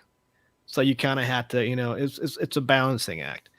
Now contrasting that with what I'm doing now, doing a lot of shorter, type flying like Captain Jeff and Captain Dana do. It's nice, because having flown legs anywhere between 12 to 16 hours, and now flying legs, 2.5, 3, 4, and even 5 hours, I'm going, wow, this is quite nice. This is really nice, not having to deal with the jet lag or so much jet lag and being cooped up in an airplane for so long, because believe it or not, once you take off on a 747, you're dead to the world for 16 hours. So, just to each his own, I guess. There's different ice cream flavors for different people. I like long haul. I always have. But I'm partial to short haul as well. So I don't know. Variety is the spice of life. It is. I have to say, on the TriStar, when I was flying for Acme, because it was a 3-pilot crew, there was no crew rest facility on that airplane. You were in the seat the entire time. So that's a little bit different than today's world, where you don't have any 3-pilot crews anymore, as far as dedicated positions: flight engineer, first officer, captain. So I don't know what it's like, actually. I guess the 141 did have a bunk, but I don't recall ever using it. I was pretty much awake the whole time. Yes, sir. That L-1011's cockpit was a crew rest facility in itself. Come on. Yeah, but that's like having a small condo. But we weren't allowed to small sleep. palace there, yeah. I couldn't just lay back and just sleep like I could in the 141 in the Air Force. It was okay for us to sleep. It was not against the rules. But in the Part 121 world, if you're flying, an L-1011, DC-10, whatever, you couldn't. That's not so true, Nick. Correct?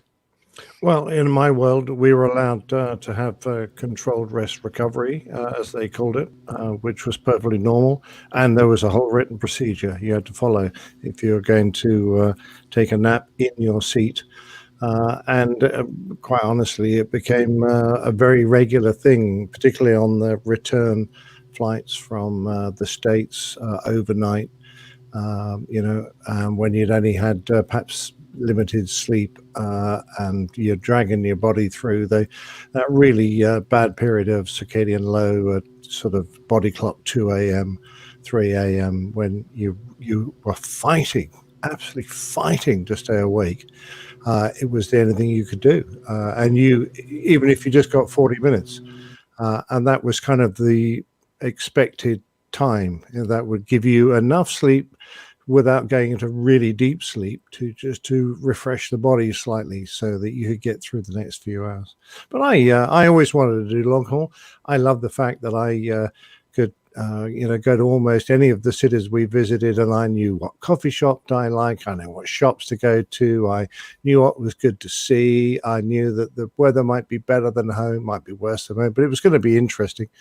And from that aspect, I loved the fact that I, generally speaking, did only 3 or 4 flights in a month, which, when you think about it, that's pretty good going. And they were only 4 days long, most of them.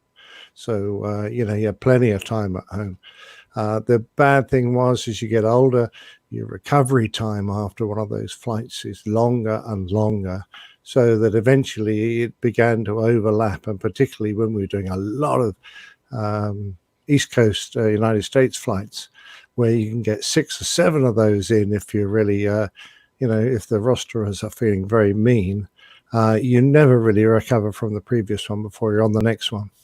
But I still preferred it. I mean, I did a few short haul things. We used to have some Athens flights, and every now and again, we would be required to step in and fill in for the A320s. So they're on the airline that used to do those. And that would be like 3 sectors a day. I hated that. All that stress of getting the aircraft off the ground. You did 3 times in a damn day. All that piloting stuff. Yeah, all that faffing about with loading and passengers and cleaning and fueling and dealing with all the hassle that happens on the ground. In the air, life is simple. It was always that hour of absolute madness trying to turn the airplane and get all the decisions made, and get all the weathers and brief and fill in the box. It was absolute panic. I much preferred long haul. It was a gentleman's way of going flying. Yeah, well, on the 747, we had some places where we had some instances in which we would do 2-leggers because a lot of the places that we'd go to you couldn't lay over in. Afghanistan, one of them, for example. Certain military bases you can't lay over in, and so a lot of these, and I'm talking most. I mean, yeah, I don't know. A lot of these flights were military flights, so oftentimes you begin in either Ramstein or Hahn in Germany, and then go down to I don't know, Kandahar, or Karachi, or down to Bagram or Camp Bastion, or down to the bases in the Saudi Arabia or Qatar. And you would just have to just have these guys unload and load back up and just get back underway. And a lot of times, God bless them, but a lot of time these guys don't get you out of there quick enough, and so it drags on, and then you have to and then you still have another leg to fly. Yeah, and everything starts moving to the right, and then you start worrying about duty periods. And exactly right, exactly right. And duty periods, as Captain Nick says here, is just the amount of time that you're legally allowed to fly, to be in service to fly. and obviously the 3 pilots, it's a shorter duty period than 4 pilots. But regardless, whether it's 3 or 4 pilots, that state of alertness is certainly perishable. And so you want to get going as quickly as possible. Now, another issue with long haul flying is the fact that you don't really get to fly. And what I mean by that is a lot of times guys and gals would actually have to go back to the simulator and do bounces, do touch and goes, because they would expire on their landings. You need a certain number of landings within a certain number of months, a period of time. Otherwise, you have to go back to the schoolhouse and get that taken care of. And so in the 7.4, I would land maybe once a month, twice if I was lucky. Whereas here on the 767, I'll do a landing a day and I'll give the other one to my FO, where, so you really do get to fly a lot more. So there's, again, pros and cons. But again, I am partial to long haul because I do like that kind of flying. I like the around the world stuff, the exotic destinations. I've been to 123 of 195 countries. Is quite interesting. So it's nice. I've been to all 50 states. Does that count? I haven't. You see, that's what I want to do now. Hey, I had to race my dad to get to all 50 of those states, so it's an accomplishment. How's the state park thing going? Stuff. That's so great. Some of them are opening back up here, so we'll start on that again soon. Excuse me, hopefully. I'm sorry, not state park, national park. National parks. Man, I sat there and listened to you guys through all of that, and perfectly fine. As soon as I go to talk, I start choking on a snack that I ate 45 minutes ago. Sorry about that. No, interesting comments. I like hearing all that, and it just makes me, just wonder if I was in y'all's shoes, with a professional pilot career or job, what would I prefer? And I've certainly done lots of work in the past where I've had long shifts. You don't get to, they've changed those rules now on, talk about duty period hours. Similar things apply for physicians in training, but, back in the day it was 30-hour shifts sometimes. And, there's always usually an opportunity to rest, but not always. So I know that I don't do well if I don't get some sort of opportunity to rest in that period of time. I definitely have a limit on the amount of hours I can go before I need to sleep, but provided that that's accounted for, I am one of those people who can sleep on the drop of a hat. Time zones don't particularly bother me. And even when they do, it's not terrible. And I really have that wanderlust as well. Like, I'd like to see more of the world and get out there. So I'd probably skew that direction towards the longer haul stuff. But just makes sense. Wise choice. All right. I'm not sure if you can hear that. I can hear that. Background. Yeah, it seems like they were just here just a couple of days ago, but those are your landscapers. They're to be trimming clear. me bushes outside, and so we're just going to have to go with it. We're close to the end of the show, though. I have to say, probably about 10 to 15 minutes at the max. So let's quickly jump over to Ahmad number 8. I said earlier that we would be covering his feedback, and so we're going to do that. Hello, dear APG ears. Hoping that all of you are doing great. My question is for Captain Nick and Captain Jeff, because they both flew fighter jets / trainers in the past. Would like to know what they would have done in the ill-fated flight that claimed the life of a female pilot of a flight demonstration team. From the video footage available online, it's evident that during a low-level flight pass, actually shortly after takeoff, engine failure occurred and the pilot flying immediately, and I highly commend the pilot flying's reaction time, started a climb in what is believed to be an attempt to gain parachute-friendly altitude using the aircraft's remaining energy. What I'm trying to understand is why the crew ejected so late after losing that much height gained instead of ejecting at the top of that climb, near or at the stalling point of the climb. My assumption is as follows, and I stand to be corrected by Captain Nick, Captain Jeff. Well, Captain Nick. Captain Jeff won't correct me because he's nice. He's a nice guy. And any other experienced aviator. That's what you think. The pilot flying set the aircraft into a dive to ensure that the aircraft crashes away from the people on the ground. not sure I'd agree with that. Ensuring this desired dive trajectory delayed their ejection from their precious top of climb height, sadly.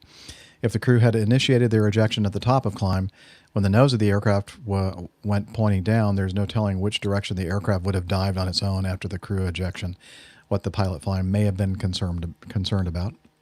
What should I have done? What I would have done, I'm not a pilot yet, is climb until the energy decays while steering to a least populated area with the nose pointed up and eject at the onset of the stall.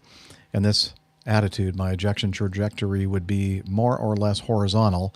Wouldn't that help give good clearance from the aircraft as its free fall started, with all that precious altitude gained for chute deployment? The aircraft would free fall down to what I estimated to be the least populated area below. In no way am I criticizing the pilot flying for how the aircraft was steered after the engine failed. My utmost praise goes to the pilot flying's actions. My opinion, as stated above, is merely an expression lessons learned. I'm so saddened by this tragedy that I decided to think this deeply about it.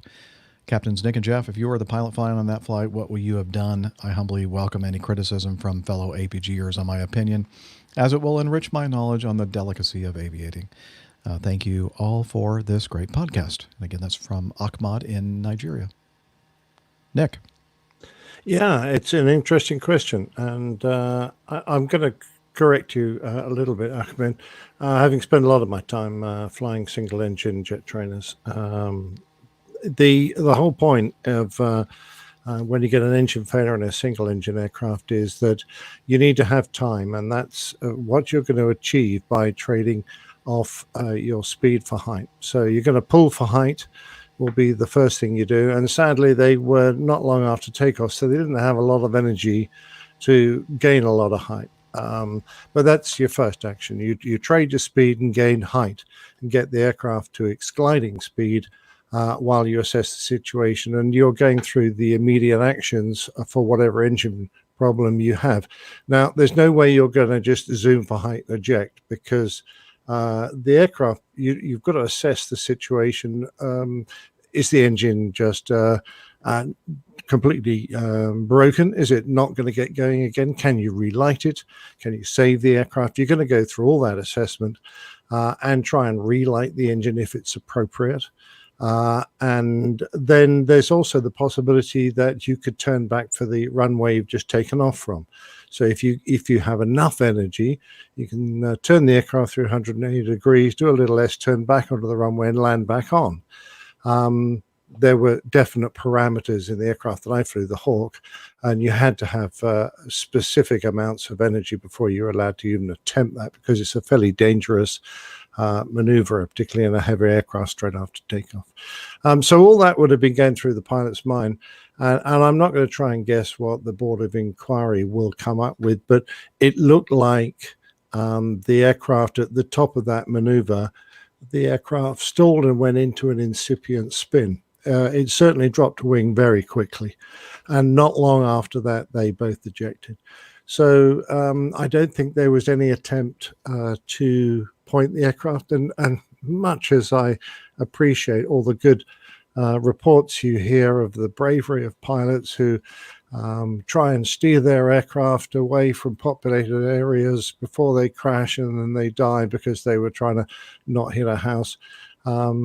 If I be brutally honest, that is not usually in your mind. If you're that close to the ground and you've got a major problem, you're trying to fix the airplane as quickly as you can to save yourself from crashing. And then when it comes to it, you've got such little time left before you exceed the parameters of your ejector seat, you're just going to jump out. And the aircraft can do all sorts of things once you've left it. You've changed the center of gravity. It can maneuver in all directions. And there's no way that you'll guarantee it will go where you pointed it anyway. So, I'm sorry, but all the newspaper articles you see where brave airmen steer an airplane to avoid a school or a church or whatever, I'm afraid it's wishful thinking. Why their ejector seats didn't work sufficiently well, I do not know. It may be the capability of the seat. It may be been the rate of descent that they had on. It may have been a malfunction. We're going to find out eventually. But why they were injured and, of course, that tragic death, I don't know. But that's my thoughts, I'm afraid. So, yeah, what you're suggesting that they did, which was zoom and eject, would not have happened, I'm afraid. I agree 100% with everything he said, and I'll just add a couple of things. Having flown for a lot of time, T-37 trainer, which is very similar in size and performance, not quite as, actually the performance is a little bit less than of this Canadian trainer. There is an envelope of time and altitude and speed that your ejection seat system is not going to be effective. So it may have been a maneuver, as Nick mentioned, to trade kinetic energy for potential energy to try to get into that envelope. I don't know. I agree with him. I think the wing drop kind of indicates that the thing went into a stall.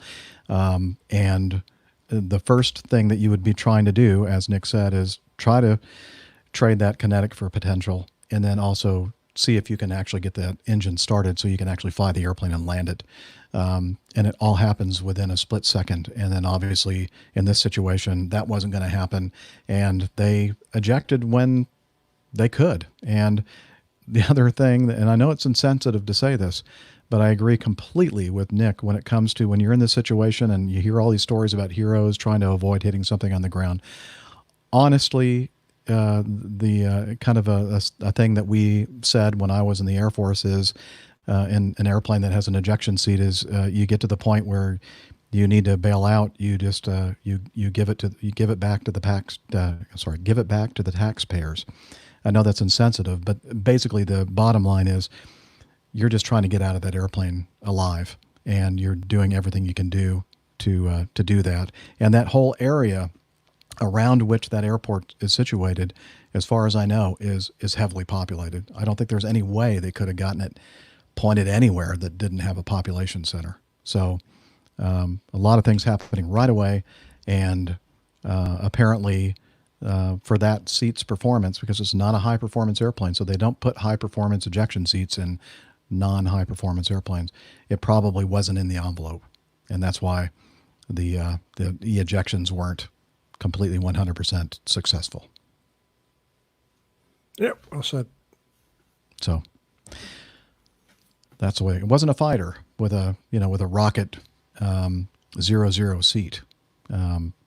So I always thought about that when I was taking off. Even those have their limitations. You Right. can't. Once an aircraft is descending very fast, you still need height above the ground to overcome the fact that you've got a high rate of descent when you leave the aircraft. The attitude is not nearly so important as the rate of descent. An ejector seat deploys so quickly, whether you're upside down, right way up, vertically down, it really doesn't matter. You're within a heartbeat, you're going to be in your parachute. So it's not so much that as problem. It's your combined velocity towards the ground, and whether you have enough time for your parachute to deploy and get that one swing in. You got to get at least a swing. To break your rate of descent, to slow your rate of descent. That is the important factor. And I was always cognizant of everybody that flew the T-37 is that, shortly after takeoff, from the time you get to a certain speed on the runway, actually, till about, I don't remember the exact parameters, but like 100 feet and a certain speed, there's a frame of time there that you are completely out of the envelope of a safe ejection. And the only really thing you can do is just try to find a spot on the ground to put it down. That's just the way it is. The early jet trainers I was in, they had 90 seats. So you needed 90 knots and you needed to be 90 feet above the ground. So that was the requirement. So I hope that helped, Ahmad. Great questions. It was a sad event. Now, the good thing about this is that the pilot flying is still alive, and hopefully he'll continue to improve. And he is an eyewitness. He's going to tell us exactly, or he's going to tell the investigators exactly what happened, exactly what he was thinking, and that's going to, I think, lead to a lot of answers if we have access to them. So, before we go, I would like to quickly look at something from a fellow podcaster and somebody I call my podcast guru. He is also a contributor, a big part of the APG community. He sends us feedback all the time. He is also a humble navigator. I believe, I'm not sure of all the airplanes that he flew, but I'm pretty sure that one of them was the F-111. His name is Mike Dell. He lives up in Michigan, up in Traverse City, I believe. And the reason why I call him my podcast guru is that it's his job basically to help people with podcasting. So he's very knowledgeable with that. He also does several different podcasts, one of which is the Podcast Help Desk, I believe, is his podcasting podcast. And he also does a podcast with another person with whom he works at Blueberry, which is a podcasting organization. And they were doing a show. It's called the Podcast Insider. And he sent me an email shortly, or the same day they had just finished doing the show. And he and I believe it's his boss at Blueberry were discussing the importance of community. And we all know the importance of community, especially in this time with the pandemic. But even, aside from that, one of the things that makes, and I've seen even that expressed today in our own chat room while we're recording this show live, how important it is to have community and what a blessing it is for us here on the APG crew to be backed by this wonderful APG community that we have. And I'll tell you how important it is for people out there with podcasts. And I'm going to play this little excerpt from the show, Podcast Insider with Mike Dell. Look what Adam and John have done with No Agenda. They call everybody producers, and everybody's, they have these unique titles of what their listeners are. I have another friend that does a show called Airline Pilot Guy, and he has his APG community, and he gets more interaction than any podcast I've ever seen. It's amazing how, if you do build a community around your show,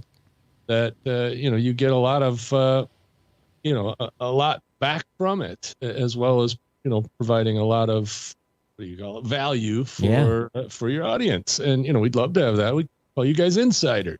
That's right, Podcast Insiders. I like APG community members better myself, but that fits us better, I think.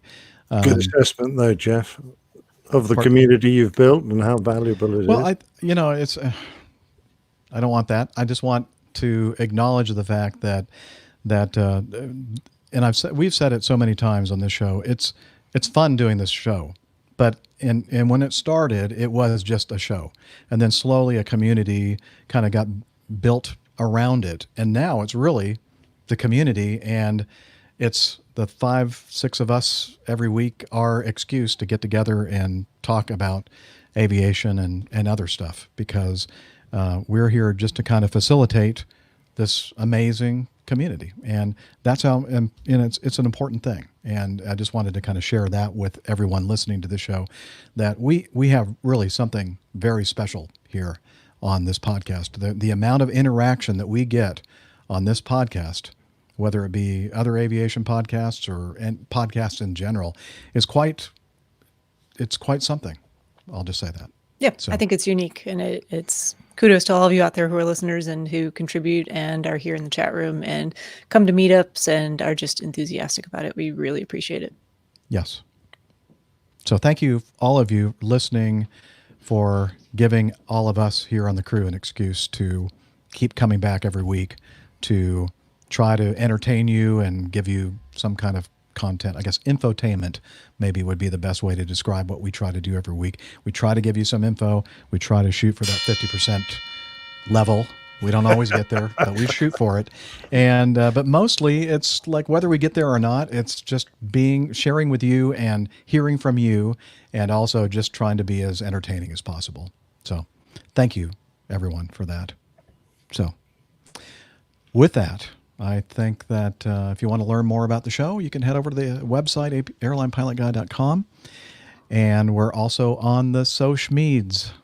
Hey, we are. So if you want to be part of that great community that we just talked about, please don't be shy. Join us there on twitter.com. We're at APG Crew. If you need to send one of us a message individually, you can find that information pinned to the top of the page.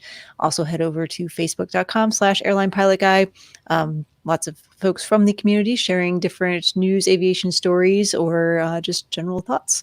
So we'd love to see you there on the social feeds. And I've been a little bit of a slacker, which we'll get to in a moment, but on the Instagram account at APG Crew, I really need to be better about posting some stuff there too. Well, I've been a huge slacker on Slack, which is the bailiwick of Hillel. I think that, oh yeah, there we go. I'm turning up the microphone in the bathroom there. I think it's just coming out of the Hillel Slack. Okay, but I'm dripping wet. Well, he's just so excited to tell us all about Slack, apparently. Here we go. APG listeners, please join us on our Slack team. Slack is a communication, coordination, and sharing platform that works on your mobile, laptop, or browser. On Slack, we share news and ideas. We suggest episode and Plain Tales topics. We plan events and meetups. To get into the Slack team, please email me at slack@airlinepilotguy.com. That's SLACK, Sierra Lima Alpha Charlie Kilo @airlinepilotguy.com, or send me a tweet with your preferred email address to @Hillel, and I'll send you an invitation. That's Hillel, spelled Hotel India 11 Echo 1, and see you in Slack. Thank you, Hillel. Now you could head back to your little safe place. I'm not sure how safe that is. I'm sorry, what? I'm not sure how safe that is. I think he's back there. Let's see if we can hear from him. Whose hair is in my toothbrush, Jeff? My question is, why does he have a toothbrush in my bathroom? Sounds like he's awfully at home there. That's the big question, I think. Anyway, we have fun. Thank you, Hillel, for scrubbing in their privates with it. Okay. And with that, I think it's now time for us to pull the plug on this week's episode. And thank you all for, as I mentioned before, being part of this great community, for downloading, for reviewing, for subscribing. Even if you don't normally subscribe to the podcast. It helps, gets the word out there for other people looking for a good aviation podcast to listen to. YouTube channel, the Airline Pilot Guy, youtube.com/Airline Pilot Guy. You can subscribe to our YouTube channel and hit the little bell, which gives you notifications when we're doing the show live. And if you've never joined us here live on YouTube, you really need to, because this group of people that are here both in YouTube and actually Facebook Live are wonderful people, great chat rooms, a lot of great discussion going on. So check it out. All that information's on the website. And until next time, wishing you all clear skies, unlimited visibility, and tailwinds. Take care and God bless. Cheers, y'all. Keep the blue side up and see you next week. Bye, everybody. Take care of yourself and everyone else. That's a good one. Yeah, I like that. Yeah. Nice. Dana has a good one. For a change. That's what we've heard. The name of the show. Dana has a good one. Yeah. My hands are above my waistline. That's what she said. Right here, see? Okay. Well, thanks everybody in the chat room for hanging out with us again. Yeah, you guys really are awesome. Thank you. Yeah. Yeah. We do really love you. Comments this week. Yeah. Yeah, awesome. All right. Well, why don't we go ahead and end the broadcast, and then we can have our little post-episode meeting to see when we're going to get together again sometime next week. And as soon as we know, we'll let you all know as well. So take care, everybody. Thanks, guys. Yeah. Bye, everybody. Bye-bye. Bye-bye.